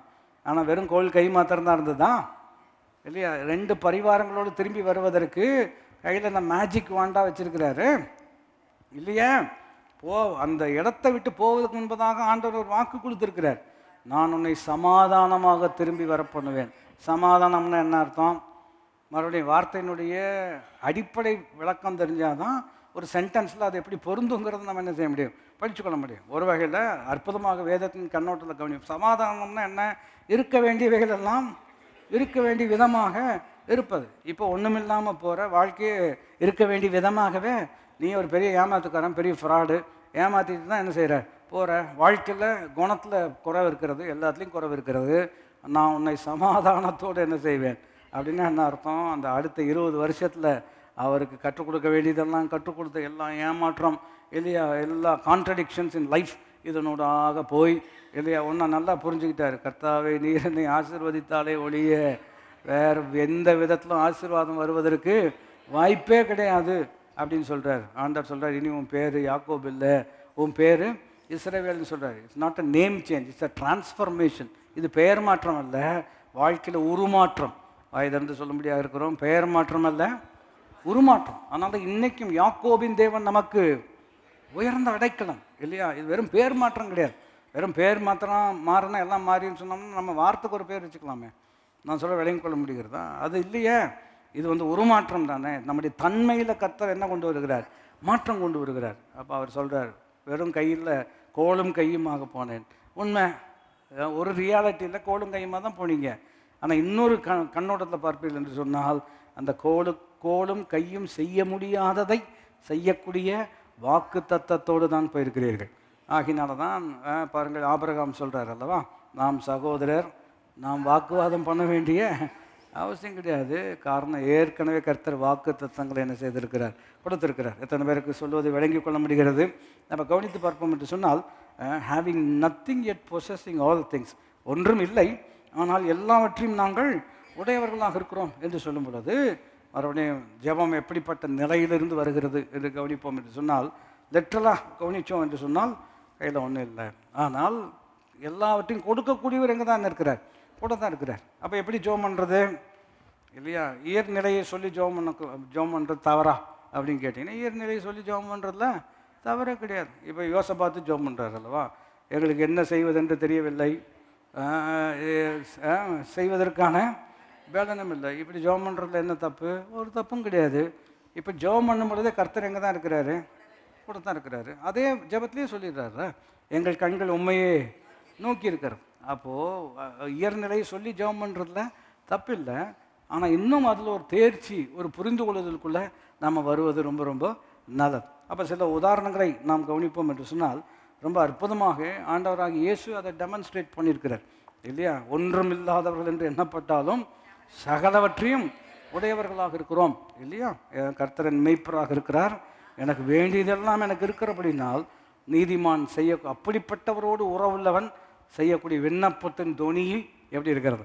ரொம்ப வித்தியாசமாக இருக்கிறது. மத்திய சுவிசேஷம் 15வது அதிகாரத்தில் நீங்கள் கவனித்து பார்த்தோம் என்று சொன்னால் ரொம்ப கிளாசிக்கல் எக்ஸாம்பிள் தான், ரொம்ப எல்லாருக்கும் அறிமுகமான அற்புதமான ஒரு சம்பவம். மத்திய சுவிசேஷம் 15வது அதிகாரத்தில் 32ஆம் வசனத்தில் நம்ம கவனிக்கிறோம். ஒவ்வொரு வார்த்தையும் ரொம்ப சிறப்பான அற்புதமான தேவனுடைய வார்த்தையாக இருக்கிறது. பின்பு இயேசு தம்முடைய சீஷர்களை அழைத்து ஜனங்களுக்காக என்ன செய்கிறேன், பரிதபிக்கிறேன் என்று சொல்கிறாரு. இவர்கள் என்னிடத்தில் 3 நாள் தங்கியிருந்து சாப்பிட ஒன்றும் இல்லாது இருக்கிறார்கள். இவர்களை பட்டினியாய் அனுப்பிவிட எனக்கு மனதில்லை. வழியிலே இவர்கள் என்ன செய்வார்கள், சோர்த்து போவார். இதுதான் ரொம்ப அற்புதமான வார்த்தை. நீங்கள் கவனித்து பார்ப்பீர்கள் என்று சொன்னால் அவர் சொல்கிறார், ஜனங்களுக்காக பரிதபிக்கிறேன் என்று சொல்கிறார். ஜனங்களுக்காக பரிதபிக்கிறேன் என்று சொன்னால் I have compassion for the people என்று சொல்கிறார். கம்பேஷன் சொன்னால் பலமுறை மறுபடியும் இது நம்ம சொல்லிக் கொடுக்குற நபராக இருக்கிறதுனால நான் சொன்னது எனக்கு ஞாபகம் இருக்கிறது, உங்களுக்கும் ஞாபகம் இருக்கணும்னு நினைப்பூட்டுக்கிறேன் இல்லையா? கம்பேஷன்னு சொல்லும் பொழுது அதாவது சிம்பத்தி, எம்பத்தி அதெல்லாம் நம்ம படிச்சிருக்கிறோம். கம்பேஷனாக only God can have compassion. இது ரொம்ப வித்தியாசம். பலமுறை சொன்னதை நினைப்பூட்டும்படியாகவும் விரும்புகிறேன். சிம்பத்தின்னு சொன்னோம்னா அனுதாபப்படுறது, ஐயோ உங்களுக்கு இப்படி ஆயிடுச்சு அப்படின்னு சொல்கிறது. அதுதான் we extend our sympathies or your loss சொல்கிறாங்க இல்லையா, கண்டோலன்ஸ் மெசேஜ், அது அப்படி தான் வரும். எம்பத்தி அப்படின்னு சொன்னோம்னா சிம்பத்தியோடு சேர்ந்து நம்ம கண்ணீர் வந்து விடுகிறோம் இல்லையா? ஏன்னா அவங்க சூழ்நிலை பார்க்கும் பொழுது அவங்க நிலையில் நம்மை வைத்து பார்த்து அவங்க கஷ்டத்தை ஓரளவுக்கு புரிந்து கொள்வதின் விளைவு நம்முடைய கண்களில் என்ன வந்து விடுகிறோம், கண்ணீர் வந்து விடுகிறோம். ஆனால் பிரச்சனை என்னன்னா அவர்கள் கண்களிலும் கண்ணீர் இருக்கிறது, நம்முடைய கண்ணிலும் கண்ணீர் இருக்கிறது. 2 பேருடைய கண்ணீரும் சூழ்நிலையை ஒருபோதும் மாற்றப்போவது அழகத்தான் முடியுமே தவிர வேறு ஒன்றும் நம்மளால் செய்ய முடியாது. அவ்வளோதான். கம்பேஷன் என்று வரும்போது ஆண்டவரோடு இணைக்கப்படுகிறது. அவர் உன் விண்ணப்பத்தை கேட்டேன், உன் கண்ணீரை கண்டேன், நானும் கண்ணீர் விடுகிறேன் அப்படின்னு சொன்னார்னா கம்பெனி கொடுக்குற மாதிரி ஆயிரும். நான் சொல்ல வேலையும் கொள்ள முடிகிறதா? உன் விண்ணப்பத்தை கேட்டேன், உன் கண்ணீரை கண்டேன், உனக்கு 15 வருஷங்கள் கூட்டி கொடுத்துருக்கிறேன். அதுதான் அவர் செய்யக்கூடிய அற்புதமான விஷயம். இதுதான் எபிரேயர் 4ஆம் அதிகாரத்தில் இணைக்கப்படுகிறது. நம்முடைய பலவீனங்களை குறித்து பரிதபிக்கக்கூடாத. என்ன பண்ணுறது, உங்கள் கஷ்டம் அப்படி இருக்கிறது, நம்ம என்ன பண்ண முடியும் இல்லையா, ஏற்றுக்கு தான் வேணும் அந்த மாதிரி இல்லாமல் அவர் தாமே சோதிக்கப்பட்டு பாடுபட்டபடினாலே சோதிக்கப்படுகிறவர்களுக்கு உதவி செய்ய எப்படிப்பட்டவராக இருக்கிறார். மறுபடியும் எபிரேயர் 4:16, 15, 16 வரும் பொழுது நம்முடைய பலவீனங்களை குறித்து பரிதபிக்கக்கூடாத பிரதான ஆசாரி நமக்கு இராமல் நம்மை போல் எல்லாவற்றிலும் சோதிக்கப்பட்டவராக இருந்தும் பாவம் இல்லாதவரே நமக்கு எப்படி இருக்கிறார். அப்போ அப்படிப்பட்ட he understands my problem, not only merely understanding my problem but wanting to help relieve me of my problem. நான் சொல்லுவேன் புரிகிறதா, என் பிரச்சனையை புரிந்து கொள்கிறவர் மாத்திரமல்ல, புரிந்து கொண்டவராக இருக்கிறபடினால் அதை மேற்கொள்ள எனக்கு உதவி செய்கிறவராக இருக்கிறார். இப்போ இன்னொரு கோணத்தில் நம்ம அதை நிதானிக்கணும்னா, உங்கள் கஷ்டம் எனக்கு புரியுதுங்க, என்ன தான் செய்ய முடியும் பாருங்கள் இல்லையா அப்படின்னு சொன்னால் சரி, ஒரு வகையில் கஷ்டம் நம்ம கஷ்டம் ஒருத்தருக்கு புரியுதுங்கிறதுல சந்தோஷப்படுறோம். ஆனால் கஷ்டம் மாறுதான் அப்படின்னு கேட்டிங்கன்னா எந்த விதமான மாற்றம் இல்லை. அப்போ பரிதபிக்கக்கூடிய பிரதான ஆசிரியர் என்று சொன்னால் நம்முடைய கஷ்டங்களை புரிந்து கொள்கிறவர் மாத்திரமல்ல, உதவி செய்ய வல்லவராக இருக்கிறார். சதங்கள் எப்படிப்பட்டவராக இருக்கிறார்? அப்படிப்பட்டவர் நம்மோடு இருக்கிறபடினால் கையில் ஒன்றுமில்லை என்று எண்ணப்பட்டாலும் சகலவற்றையும் எப்படி இருக்கிறோம். அதனால் நாங்கள் பண்ணுற ஜெபத்தினுடைய தோணியே எப்படி தான் இருக்கோம், வித்தியாசமாக தான் இருக்கும். இக்கட்டான நிலையா? ஆமாம். கஷ்டமான நிலையா? ஆமாம். சிலர் ஐயோ இன்னும் கூப்பாடை போட்டு ஜோம் பண்ணியிருக்காங்களா பைபிள்? ஆமாம். அது இல்லைன்னு நம்ம சொல்லலை. ஆனால் எல்லாரும் அப்படி தான் ஜோம் பண்ணாங்களா? இல்லை, சிலர் தான் ரொம்ப வித்தியாசமாக என்ன செஞ்சுருக்கிறாங்க, ஜோம் பண்ணியிருக்கிறாங்க. இப்போ நம்ம கற்றுக்கொள்வது ரொம்ப ரொம்ப அவசியமாக இருக்கிறது. அப்போ 15:32 நம்ம கவனித்தது போல் வேதம் சொல்லுகிறது, தம்முடைய சீஷர்களை அழைத்து ஜனங்களுக்காக பரிதபிக்கிறேன் இல்லையா, இவர்கள் என்னிடத்தில் 3 நாள் என்ன செய்திருக்கிறார்கள், தங்கியிருந்து சாப்பிட ஒன்றுமில்லாது இருக்கிறார்கள், இவர்களை பட்டினியாய் அனுப்பிவிட எனக்கு, இதெல்லாம் ரொம்ப அற்புதமான வார்த்தைகள் இல்லையா, இவர்களை பட்டினியாய் அனுப்பிவிட எனக்கு மனசு இல்லை அப்படின்னு சொல்கிறார். இப்போ உங்களை எப்படி அனுப்பணும்னு அவர் விரும்புகிறாரு இல்லையா? 5 அப்பம் 2 மீன் மறந்துடுங்க இப்போதைக்கு. உங்களை எப்படி எண்ணத்தில் இவ்வளோ தூரம் வந்திருக்கிறார்கள், சத்தியம் கேட்கணும்னு வந்திருக்கிறாங்க. இவங்களுடைய கொஸ்டினுக்கு ஒரு ஆன்சர் கொடுக்காம இவர்களை அனுப்புவது, வந்தவனை பசியாக வந்துட்டு பசியாகவே போகக்கூடாது, இவங்களை கட்டாயம் திருப்தியாகத்தான் அனுப்பணும். நான் சொல்கிறேன், ஆண்டவருக்கே உங்களை வெறுமையாய் அனுப்ப மனமில்லை. ஆகினால நீங்களும் நானும் எப்பொழுதெல்லாம் ஆண்டவருடைய ஆலயத்துக்கு வருகிறோமோ நம்மை சம்பூர்ணமாய் திருப்தியாகத்தான் அனுப்புவார். எத்தனை பேர் புரிந்து ஆமேன்? அதனால் எதிர்பார்ப்போடு தான் வரணும். வரும்பொழுதே எப்படி தான் வர வேண்டும்? கர்த்தர் கட்டாயம் இன்னைக்கு என்னோடு என்ன செய்வார்? பேசுவார் என்கின்ற ஒரு அற்புதமான ஒரு மனப்பக்குவம். அப்போ இங்கே பைபிள் சொல்லுகிறது, அவர்களை பட்டினியாக அனுப்ப எனக்கு மனம் இல்லை அப்படின்னு சொல்கிறார். சொன்னதுக்கப்புறம் என்ன பண்ணுகிறாரு? வழியில் அவர்கள் என்ன செய்வார்கள்? இதெல்லாமே ரொம்ப இந்த கம்பேஷனுங்கிறது இதெல்லாமே அடங்குகிறது இல்லையா? பாருங்கள், யாக்கோபு ஒரு இடத்துல சொல்கிறார் இல்லையா, போய் குளிர் காய்ந்து சுகமாக இரு அப்படின்னு சொன்னால் மாத்திரம் போதாதுங்க, நீங்கள் அதுக்கு ஏதாச்சும் என்ன செய்யணும்? பண்ணணும். சும்மா நாவினால் மாத்திரம் என்ன செய்யக்கூடாது? அன்பு கூறக்கூடாது, கிரியினாலும் என்ன சொல்லியிருக்கிறார் அல்லவா? இவர் சொல்கிறார் நல்ல அற்புதமான வார்த்தைகள். வழியில் இவர்கள் என்ன செய்வார்கள்? சோர்ந்து போயிடுவாங்க. ஃபிசிக்கலாக ஒரு நீடு இருக்கிறோம், ஸ்பிரிச்சுவலாக அவங்கள ஃபில் பண்ணியிருக்கிறார். அது ஒன்றும் பிரச்சனை கிடையாது. மனுஷன் அப்பத்தினால் மாத்திரமல்ல, வார்த்தையை கொடுத்தாச்சு. இப்போது இந்த ஆஸ்பெக்ட் வருகிறோம் இல்லையா? Physical care. இன்னொரு கோணத்தில் சொல்ல வேண்டும் சொன்னால், God cares about every aspect of your life. உங்கள் வாழ்க்கையினுடைய எல்லா நிலைகளிலும் அவர் அக்கறை உள்ளவர். ஆத்மா மாத்திரம் கிடையாது, உங்கள் சரீரத்தை குறித்தும் எப்படிப்பட்டவர்? அக்கறை உள்ளவர். நம்முடைய உணவை குறித்து அக்கறை உள்ளவர். நம்முடைய எந்த விஷயம்லாம் நம்மோடு சம்மந்தப்பட்டிருக்கிறதோ எல்லா விஷயத்தை குறித்தும் அவர் எப்படிப்பட்டவர்? ரொம்ப அக்கறை உள்ள. அதனால தான் சொல்கிறார், அவர் உங்களை விசாரிக்கிறவரானபடினால் ஹி கேர்ஸ் ஃபார் யூ. விசாரிக்கிறோன்னா நம்ம ஒரு வகையில் எப்படி புரிஞ்சுக்கிட்டோம்னா, அப்புறம் எப்படி இருக்கிறீங்க அப்படின்னு விசாரிச்சிட்டோம் இல்லை, விசாரிக்கிறோன்னா அக்கறை உள்ளவராக இருக்கிறார். சொல்லுங்கள், எப்படிப்பட்டவராக இருக்கிறார்? அக்கறை உள்ளவராக இருக்கிறார் என்பதுதான் அவனுடைய கருத்து. 32ஆம் வசனத்தில், அவர்கள் வழியில் என்ன செய்வார்கள்? சோர்ந்து போவார்களே என்றார். அதற்கு அவருடைய சீஷர்கள், இவ்வளவு திரளான ஜனங்களுக்கு திருப்தி உண்டாகும்படிக்கு வேண்டிய அப்பங்கள் இந்த வனாந்தரத்தில் நமக்கு எப்படி ஆகும்? இவங்க சொல்கிறதுலையும் என்ன தப்பு இருக்கா? இவங்க சொல்கிறதுலையும் ஒன்றும் தப்பு. அவங்களும் ரியலிஸ்டிக்காக தானே பேசுகிறாங்க. அவங்க சொல்கிறாங்க, இது மாதிரி இந்த இடத்துல இத்தனை பேருக்கும் திருப்தியாக கொடுக்கணும் அப்படின்னு சொன்னோம்னா கட்டாயம் எங்கே போய் நம்ம இவங்களுக்கெல்லாம் வாங்க முடியும் அப்படின்னு சொல்கிறார். இப்போ அந்த நிலையில் ஒரு ஃபுல் ஸ்டாப் வச்சோம் அப்படின்னா, ஒன்றுமில்லாதவர்கள் ஆட்கள் இருக்காங்க, ஆனால் கொடுக்கறதுக்கு ஒன்றுமில்லாதவர்கள் என்ன இருக்காங்க. ஆனால் பைபிள் சொல்கிறது, ஒன்றுமில்லாதவர்கள் என்று எண்ணப்பட்டாலும் நாங்கள் சகலவற்றையும் உடையவர்களாக இருக்கிறோம். அது இயேசு செய்து காண்பித்திருக்கிறார். 34. அதற்கு இயேசு, உங்களிடத்தில் எத்தனை அப்பங்கள் உண்டு என்று கேட்டார். அவர்கள் 7 அப்பங்களும் சில சிறு மீன்களும் உண்டு என்ன சொல்கிறாங்க இல்லையா? எவ்வளோ உங்கள்கிட்ட என்ன தான் இருக்குது அப்படின்னு கேட்குறாரு. அவள் 7 அப்பம் நம்ம வாசித்தது போல் சில சிறு மீன் துண்டுகள் இருக்கிறது, நெத்திலின்னு நினைக்கிறேன், அதனால் சின்னதாக இருக்கிறது. நான் சொல்ல விளையும் கொள்ள முடிகிறது, அவ்வளோதான் இருக்குது அப்படின்னு சொல்கிறான். சொல்லும் பொழுது பாருங்கள், பேதுரு வேற கோணம், வெள்ளியும் பொண்ணும் எங்களிடத்தில் இல்லை, இதை கொஞ்சம் இருக்கிறது இல்லையா? அங்கே சுத்தமாக இல்லை. இப்போ அப்பொழுது அவர் ஜனங்களை தரையில் பந்தி இருக்க கட்டளையிட்டு அந்த 7 அப்பங்களையும் அந்த மீன்களையும் எடுத்து, இப்போ தான் நம்ம கவனிக்கும், நீதிமான் செய்யக்கூடிய ஊக்கமான வேண்டுதல் மிகுந்த பேலன். எப்படி ஜோம் பண்ணுறாரு இல்லையா?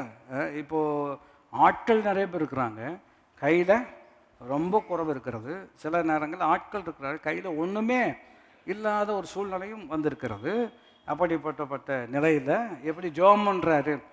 எந்த விதமான ஒரு ஜெபம் இருக்கிறது இல்லையா? அவர் என்னுடைய மெய்ப்பனாக இருக்கிறபடினால் எனக்கு வேண்டியதெல்லாம் எனக்கு இருக்கிறது என்று சொல்லும் பொழுது, we take the reality into account. இயற்நிலையை புரிந்து கொள்கிறோம் இல்லையா? வெறும் ஃபிசிக்கல் ரியாலிட்டி மாத்திரம் கிடையாது, ஸ்பிரிச்சுவல் ரியாலிட்டியும் என்ன செய்கிறோம்? புரிந்து கொள்கிறோம். ஏன்னா 2 நிலை இருக்கிறது. நான் சொல்ல விளங்கிக் கொள்ள முடிகிறதா? இயற்கை நிலையும் இருக்கிறது, ஃபிசிக்கல் லாஸ் எப்படி உண்மையாக இருக்குது. இப்போ ஃபிசிக்கல் லான்னா லா ஆஃப் கிராவிட்டி ஒர்க் பண்ணிட்டு தானே இருக்கிறது. நான் சொல்கிற கருத்து உங்களுக்கு புரிகிறதா? ஃபிசிக்கல் லாஸ் இருக்கிறதா, சயின்டிஃபிக் லாஸ். இப்போது புவியீர்ப்பு சக்தி வேலை செஞ்சுட்டு இருக்கிறதா? ஆமாம். பாவ பிரமாணம் அதுவும் வேலை செஞ்சுட்டு தான் இருக்கிறது. வெறும் புவியீர்ப்பு சக்தி மாத்திரம் அது எனக்கு புரியுது, இது புரியல அப்படின்னு சொன்னீங்கன்னா, புவியீர்ப்பு சக்தி உங்களை இங்கே தான் வச்சுருக்கோம், அது 6 அடிக்கு கீழே கொண்டு போயிடும். பாவ பிரமாணம் நான் சொல்ல விளங்கிக் கொள்ள முடிகிறதா? அப்போ 2 ரியாலிட்டி இருக்கிறோம். Breaking physical laws, physical consequences இருக்கும். Breaking spiritual laws, spiritual consequences இருக்கும். இப்போ மின்சாரம் இருக்கிறது அல்லவா, அதுவும் ஒரு லா தானே, அதுவும் ஒரு பிரமாணம் தானே இல்லையா? மின்சாரம் ஒரு பிரமாணம் தானே இல்லையா? இபி பில் வந்திருக்குமே இல்லையா? அந்த பிரமாணத்தை பயன்படுத்துவதனால் நீங்கள் கிரயம் செலுத்த வேண்டும். அப்போ அந்த எலக்ட்ரிசிட்டிங்கிறது ஒரு பிரின்சிபிள் தானே, ஒரு லா. அதை பயன்படுத்த வேண்டிய விதமாக பயன்படுத்தினால் அதனால் என்னெல்லாம் போகும்? லைட் எரியும், ஃபேன் ஓடும், ஏசி ஒர்க் ஆகும், எல்லாமே. தெரியாமல் போய் கை வச்சோம் அப்படின்னா முதல்ல போட்டு வச்சுருப்பாங்க இல்லையா? எலும்புக்கூடு 2 எலும்பெல்லாம் போட்டு டேஞ்சர், அபாயம் எல்லாம் போட்டு வச்சுருப்பாங்க. பிரமாணம் தான். தவறாக யூஸ் பண்ணால் கான்சிக்வன்ஸ் இருக்கிறது, சரியாக யூஸ் பண்ணால் வேண்டிய வேலை பார்க்கலாம். நான் சொல்ல வேலைன்னு கொள்ள முடிகிறதா? எதுக்கு இதை சொல்லி கொண்டு இருக்கிறோம்? ஃபிசிக்கல் ரியாலிட்டின்னு ஒன்று இருக்கிறோம், ஸ்பிரிச்சுவல் ரியாலிட்டி இருக்கிறோம். ஃபிசிக்கல் ரியாலிட்டியில் 7 அப்பமும் 2 மீன் தான் இருக்கிறது. இதை மாத்திரம் மனசில் வச்சுருந்தாரு அப்படின்னு சொன்னோம்னா, இதை வச்சுட்டு என்ன பண்ணுறதுன்னு தான் கேட்டுக்கணும். இதை வச்சுட்டு என்ன பண்ண முடியும் இல்லையா அன்னு சொல்லலாம். அப்போது சம்பளம் கைக்கு வருது, இதை வச்சுட்டு இப்போ என்ன இன்றைக்கி 4ஆம் தேதி தானே, இப்போ கரெக்டாக தான் இருக்கும் இல்லையா? இதை வச்சுட்டு என்ன பட்ஜெட் வேறு போட்டிருக்கிறீங்க, இதை வச்சுட்டு என்ன பண்ணுறது? ஓ, நான் சொல்கிற வேலைங்க கொள்ள முடியுறதா? இதை வச்சுட்டு என்ன பண்ணுறது அப்படின்னு கேட்டிங்கன்னா கஷ்டம் தானே. அவன் விலைவாசி கொடுது இல்லையா? ஆனால் இதை வச்சுட்டு என்ன பண்ண முடியும் அப்படின்னு சொன்னால், மறுபடியும் நம்ம எதை மாத்திரம்தான் புரிஞ்சு வச்சுருக்கிறோம்? ஃபிசிக்கல் ரியாலிட்டி மாத்திரம்தான் புரிஞ்சுருக்கிறோம். ஆனால் இன்னொரு ரியாலிட்டி இருக்கிறது. அது எப்படிப்பட்டது, எப்படி அதை ஆண்டவர் அதை செயல்படுத்துகிறாரு? நீங்கள் அந்த வசனத்தை வாசித்து பார்ப்பீர்கள் என்று சொன்னால், அந்த 7 அப்பங்களையும் அந்த மீன்களையும் எடுத்து ஸ்தோத்திரம் பண்ணி பிட்டு தம்முடைய சீசலத்தில் கொடுத்தார். சீசல் குறிப்பிட்ட வார்த்தை இல்லையா? 7 அப்பங்களை எடுத்து ஸ்தோத்திரம் பண்ணி, இதிலிருந்து எல்லாரும் சொல்ல முடியாது இருக்கிறோம். என்ன செய்கிறாருங்க? ஸ்தோத்திரம் பண்ணுறார். ஒன்றுமில்லாதவர்கள் என்று எண்ணப்பட்டாலும் நாங்கள் சகலவற்றையும். அதனால் முதல் நிலையை என்னவென்று கேட்டால், வாய் திறந்து ஆண்டவருக்கு நன்றி செலுத்துகிறோம் இல்லையா? ஆண்டவரே, நீர் எங்களோடு இருப்பதற்காக ஸ்தோத்திரம். பெருக்கத்தின் தேவன் எங்களோடு கூட இருப்பதற்காக நன்றி. இருக்கிறதெல்லாம் கையில் இருக்கிறது பார்த்தா ரொம்ப அற்பம் சொற்பமாக இருக்கிறது. ஆனால் அற்பமான ஆரம்பத்தை அசட்டை பண்ணுகிறவன் யார்? கர்த்தர் எதை தொடங்குகிறாரோ அதை கட்டாயம் செய்து முடிக்கிற தேவனாக இருக்கிறார். ஆகினால் இன்றைக்கு நீதிமான் செய்யக்கூடிய ஜெபத்தினுடைய தொனி எப்படி இருக்கிறது என்று கேட்டால், கஷ்டத்தில் இருந்தாலும் பற்றாக்குறையில் இருந்தாலும் ஒன்றுமில்லாதவர்கள் என்று மற்றவர்களால் எண்ணப்பட்டாலும் சத்தியம் அவனுக்கு விளங்கி இருக்கிறபடினால முதல் வார்த்தையே வாய் திறந்து ஆண்டவரை நன்றாக ஸ்தோத்திரம் பண்ணக்கூடிய ஒரு அற்புதமான மனப்பக்குவத்துக்குள்ளதாக கர்த்தர் கொண்டு வருகிறார். கர்த்தரை எக்காலத்திலும் ஸ்தோத்தரிப்பேன். எக்காலம் சொன்னோம்னா விளங்கி கொள்ள வேண்டும் இல்லையா? வாழ்விலும் தாழ்விலும் மாதிரி தான். எக்காலம் என்று சொன்னால் இருக்கும்போதும் ஸ்தோத்திரம் பண்ணுவோம், இல்லாத போதும் ஸ்தோத்திரம் பண்ணுவோம். ஏன்னா இருக்கும் பொழுதும் அவர் தான் எங்கள் கூட இருக்கிறாரு, இல்லாத போதும் அவர் தான் எங்கள் கூட இருக்கிறாரு. இது இருக்கும், இது இல்லாமல் போகும், ஆனால் அவர் எப்போவுமே எங்கள் கூடவே இருக்கிறார் இல்லையா?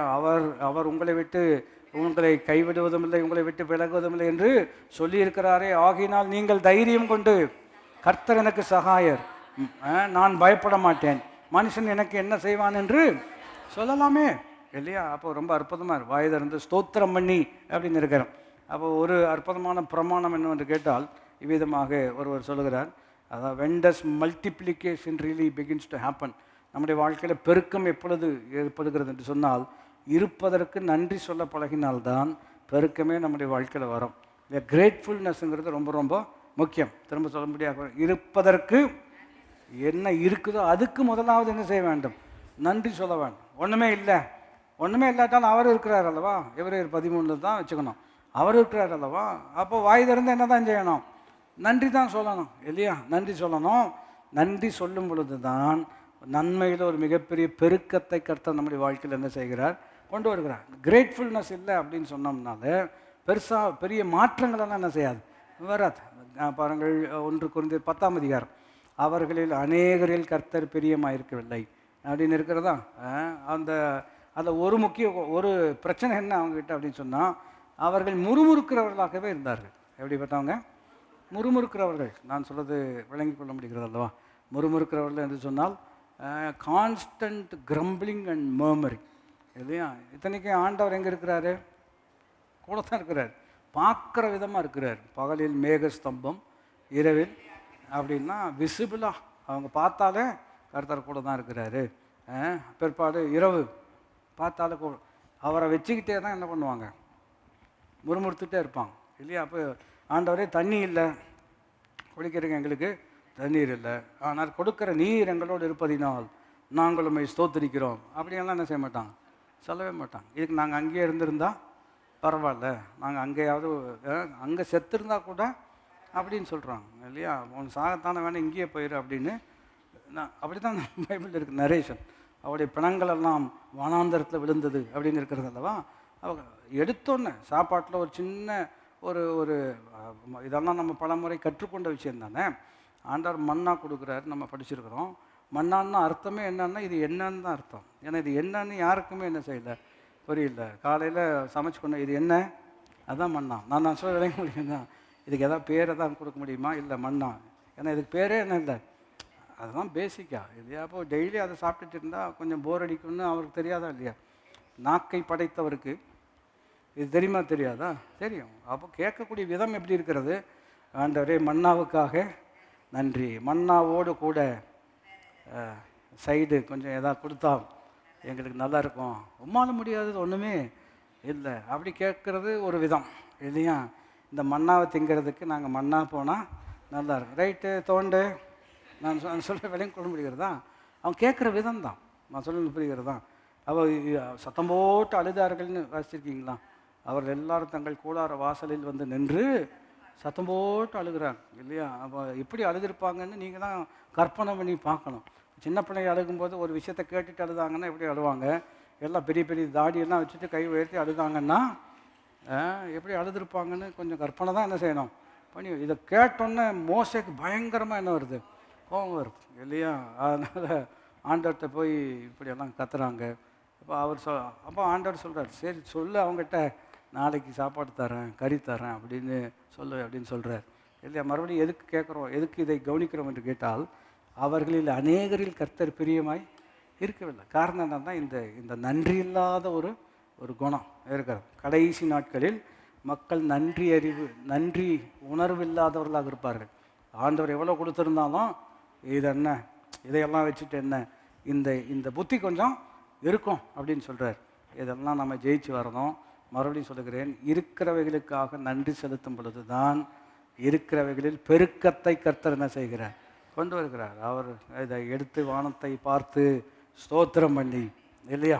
அப்போ நீதிமான் எப்படிப்பட்டவனாக இருக்கிறான் என்று கேட்டால், முதலாவது அவனுடைய ஜெபத்தினுடைய முதல் வார்த்தையே ஸ்தோத்திரம் இல்லையா. அவர் என்னோடு இருக்கிறார், எனக்கு வேண்டியதெல்லாம் என்னிடம் இருக்கிறது என்கின்ற கண்ணோட்டத்தில் முதல் வார்த்தை என்ன செய்கிறாரு, ஸ்தோத்திரம் பண்ணி. இன்னொரு வசனம் இருக்கிறது, அதை ஆசீர்வதித்து அப்படின்னு இருக்கிறது. லூக்கா சுவிசேஷம் 9:16 இதே சூழ்நிலை, இதே சம்பவத்தை கவனிக்க முடியும். அங்கே ஸ்தோத்திரம், he gave thanks and he blessed இட்னு இருக்கிறார். பிளெஸ்ட்டுன்னு சொல்லும் பொழுது அங்கே தான் பெனிடிக்ஷன்னு சொல்கிறது. பெனிடிக்ஷன் அதுதான் பிளஸ். ஆசீர்வதித்துன்னு சொன்னோம்னா பெனிடிக்ஷன் எப்போ சொல்லுவாங்க, மீட்டிங் முடிஞ்சோடனே எப்பொழுது ஆசீர்வாதத்திற்காக அப்படின்னு சொல்லுவாங்க. ஆசீர்வாதம் கூறுறது அது சிம்பிளான பெனிடிக்ஷன் சொன்னோம்னா, பெனேன்னா குட்டு, டிக்ஷன்னா சொல்கிறது இல்லையா. அப்போது அதை கையில் எடுத்துகிட்டு ஒரு நல்ல வார்த்தை சொல்ல வேண்டும். சொல்லுங்கள், என்ன வார்த்தை சொல்ல வேண்டும், நல்ல வார்த்தை. நீங்கள் அதை கையில் எடுத்து உங்கள் கெட்ட வார்த்தையை சொல்லி இருக்கிறதையும் என்ன செஞ்சிடக்கூடாது. நான் சொல்லுவேன், கெட்ட வார்த்தை ஒன்றும் உங்கள் வாயிலிருந்து அப்படின்னு சொல்கிறாருல. என்ன கெட்ட வார்த்தை சொல்கிறாரு இல்லையா, அது ரோட்டில் போகிற அதுவும் கெட்ட வார்த்தை தான். இந்த கெட்ட வார்த்தை ஒன்றும் சொன்னோம்னா அன்ஹோல்சம் டாக். சொல்லுங்கள், என்னது, அதாவது முழுமையை கொண்டு வராத வார்த்தைகள் எல்லாம். இன்னும் அதை எளிமைப்படுத்தி நாம் கற்றுக்கொண்டிருக்கிறோம். கர்த்தருடைய வார்த்தைக்கு முரணாக பேசப்படும் எல்லா வார்த்தையும் கெட்ட வார்த்தை தான். திரும்ப சொல்ல முடியும், கர்த்தருடைய வார்த்தைக்கு முரணாக சொல்லப்படும் எல்லா வார்த்தையும் கெட்ட வார்த்தை. அந்த கெட்ட வார்த்தை ஒன்றும் உங்கள் வாயிலிருந்து புறப்படலாகாது இல்லையா. நல்வார்த்தை இருந்தால் மாத்திரமே சொல்லுங்கள். அப்போ ஸ்தோத்திரம் பண்ணுறாரு. ரெண்டாவது இருக்கிறதை எடுத்து நல்ல வார்த்தையை சொல்கிறார். சொல்லுங்கள், என்ன வார்த்தை சொல்கிறாருங்க, நல்ல வார்த்தை. அப்போ உங்களுக்கு கர்த்தர் என்ன கொடுத்துருக்கிறாரோ இதை வச்சுட்டு அப்படின்னு எல்லாம் சொல்லாமல், ஆண்டவரே இதுக்காக நன்றி செலுத்துகிறோம், இதை நீர் பெருக்க வல்லவராக இருப்பதற்காக நன்றி. அற்பமான ஆரம்பம், ஆனால் அற்புதமான முடிவை நீர் எங்களுக்கு வைத்திருப்பதற்காக உமக்கு நாங்கள் நன்றி செலுத்துகிறோம். இது நல்ல ஆசீர்வாதமாக இருக்க போவதற்காக உமக்கு ஸ்தோத்திரம். ஆண்டவரே, நாங்கள் இதை நீர் எங்களை ஆசீர்வதித்ததினால் நாங்கள் மீதம் எடுக்கப் போகிறோம். நாங்கள் என்ன எடுக்க போகிறோம், மீதம் எடுக்க போகிறோம். நீர் ஆசீர்வாதம், இந்த திரட்சியான அம்பாரம் மீந்திருக்கிறது. அதெல்லாம் காணிக்கைக்கு முன்னாடி அந்த வசனம்லாம் வாசிக்கிறோம் அல்லவா, 1:4 சும்மா நம்ம வாசிக்கிறது இல்லை. அது ரொம்ப அற்புதமான விஷயம்.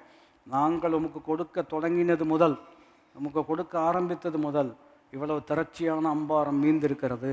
அதான் ஆண்டவர் கொடுக்கறதுன்னு சொல்கிறது கூட ஒரு வகையில் ரொம்ப அற்புதமான ஒரு விஷயம். அதாவது ஆண்டவருக்கு நம்ம கொடுக்குறோம் அல்லவா, 10ல் 1 அதெல்லாம் கணக்கெல்லாம் 2வது இல்லையா. பலமுறை நான் உங்களுக்கு சொல்லியிருக்கிறேன், தசம பாகம் என்பது சதவீதம் அல்ல, அது பார்க்கும் விதம்.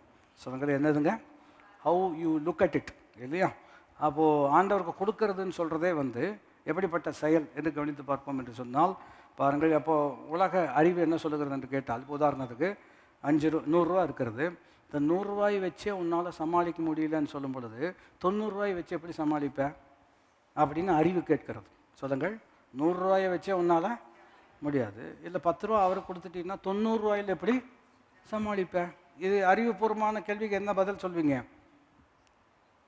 நான் அறிவுபூர்வமாக யோசிச்சோம்னா கரெக்ட் தானே.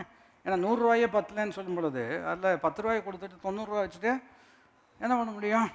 ஆனால் அந்த 10 கொடுக்குறோம் அல்லவா, அது எப்படிப்பட்டது என்று கேட்டால், ஆண்டவரே 100 இருந்தாலும் நீர் தான் உதவி, 90 இருந்தாலும் நீர் தான் உதவி, அதனால் முதன்மையும் சிறந்ததும் உமக்கு நாங்கள் என்ன செய்கிறோம், கொடுக்குறோம். எத்தனை பேருக்கு நான் சொல்லுவது புரிகிறது? அதுதான் அப்படி தான், அதுதான் சரியான அணுகுமுறை இல்லையா. இது ஏதோ ஆண்டவருக்கு கமிஷன் கொடுக்கறது போலவும் இல்லையா, புரோக்கரேஜ் கொடுக்கறது போலவும் ஃபைன் கட்டுவது போலவும் நாம் நினைப்போம் என்று சொன்னால் வசனத்தினுடைய முழுமையே நமக்கு புரியலன்னு அர்த்தம் இல்லையா. 100ல் உங்களுடைய ஆசீர்வாதம் இருக்கிறது, அதனால் முதன்மையை நான் நமக்கு என்ன செய்கிறேன், தருகிறேன். அப்போ அறிவு சொல்லுகிறோம், 100லேயே போன மாதம் கஷ்டப்பட்டேன் இல்லை, 90ல் எப்படி நீ எப்படி சமாளிப்ப, கஷ்டம்தானே.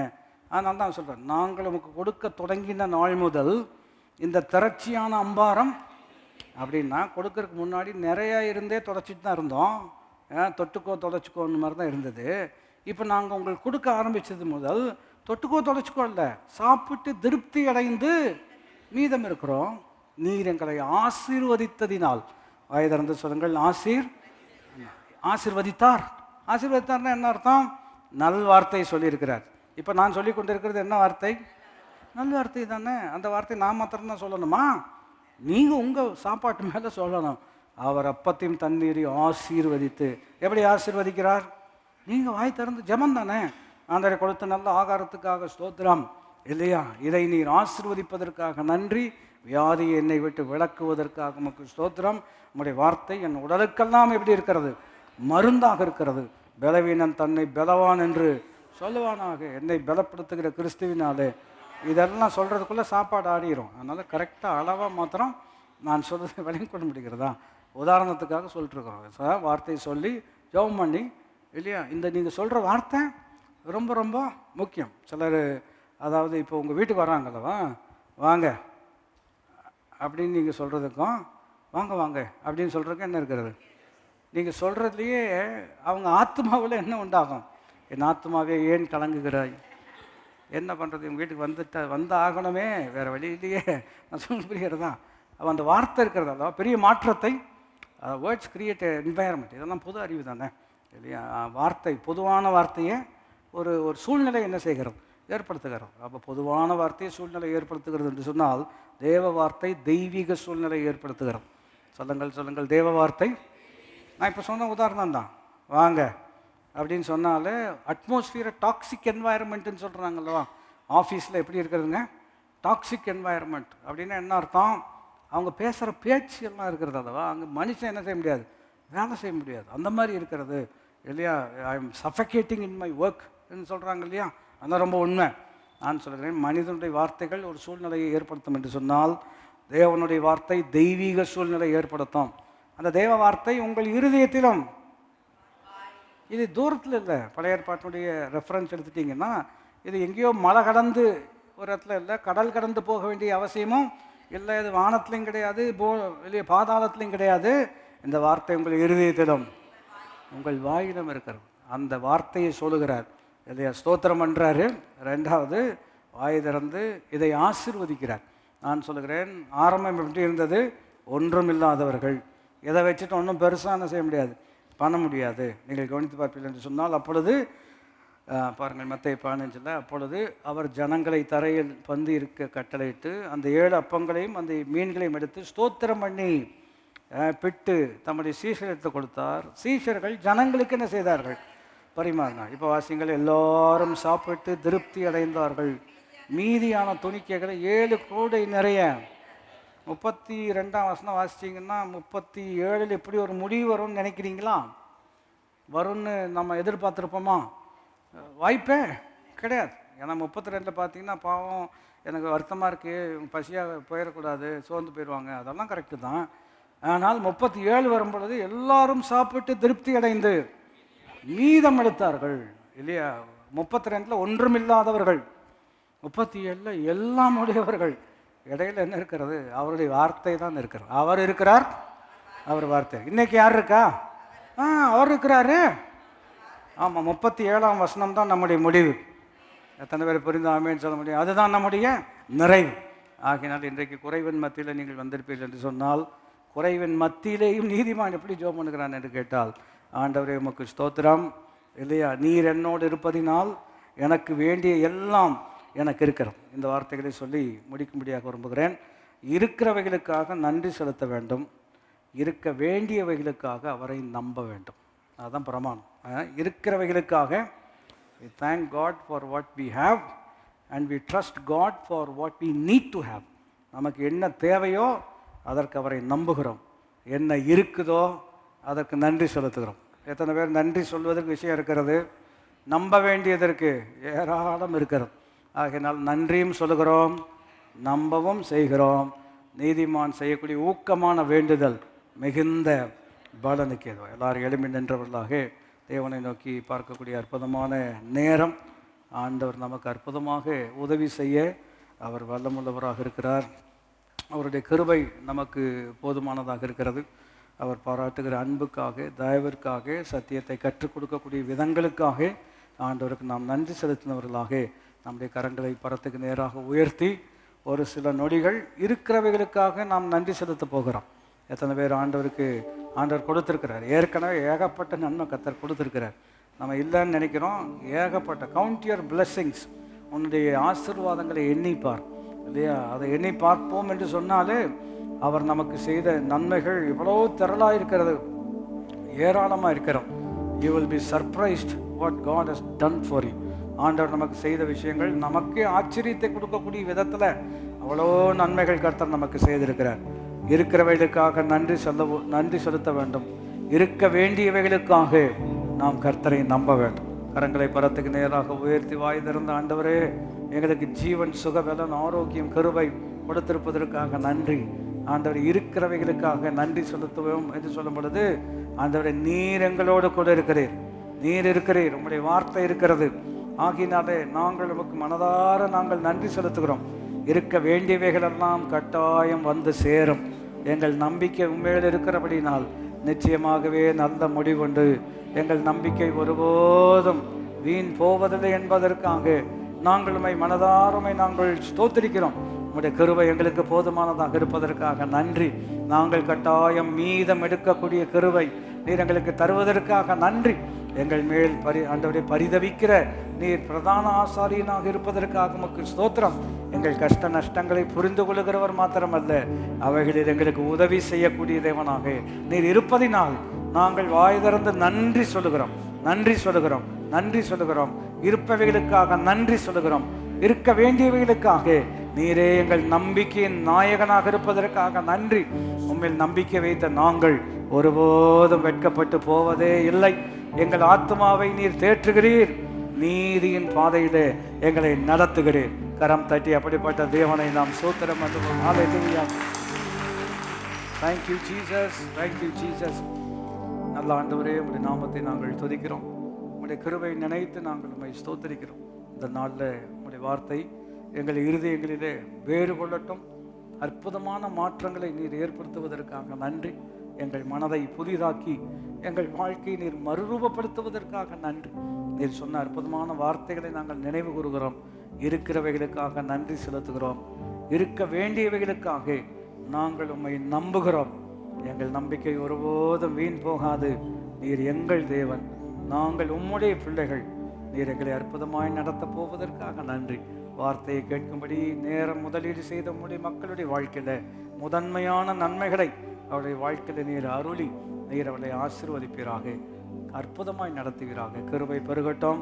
இயேசுவின் நாமத்தில் கேட்கிறோம் எங்களுடைய நல்ல பிதாவே, நம்முடைய கர்த்தராகிய இயேசு கிறிஸ்துனுடைய கிருபையும் பிதாவாகிய தேவனுடைய அன்பும் பரிசுத்த ஆவியானவருடைய ஐக்கியம் நம் அனைவரோடு கூட என்றென்றைக்கும் இருப்பதாக. ஆமென். அல்லேலூயா. கர்த்தர் உங்களை ஆசீர்வதிப்பாராக. God bless you.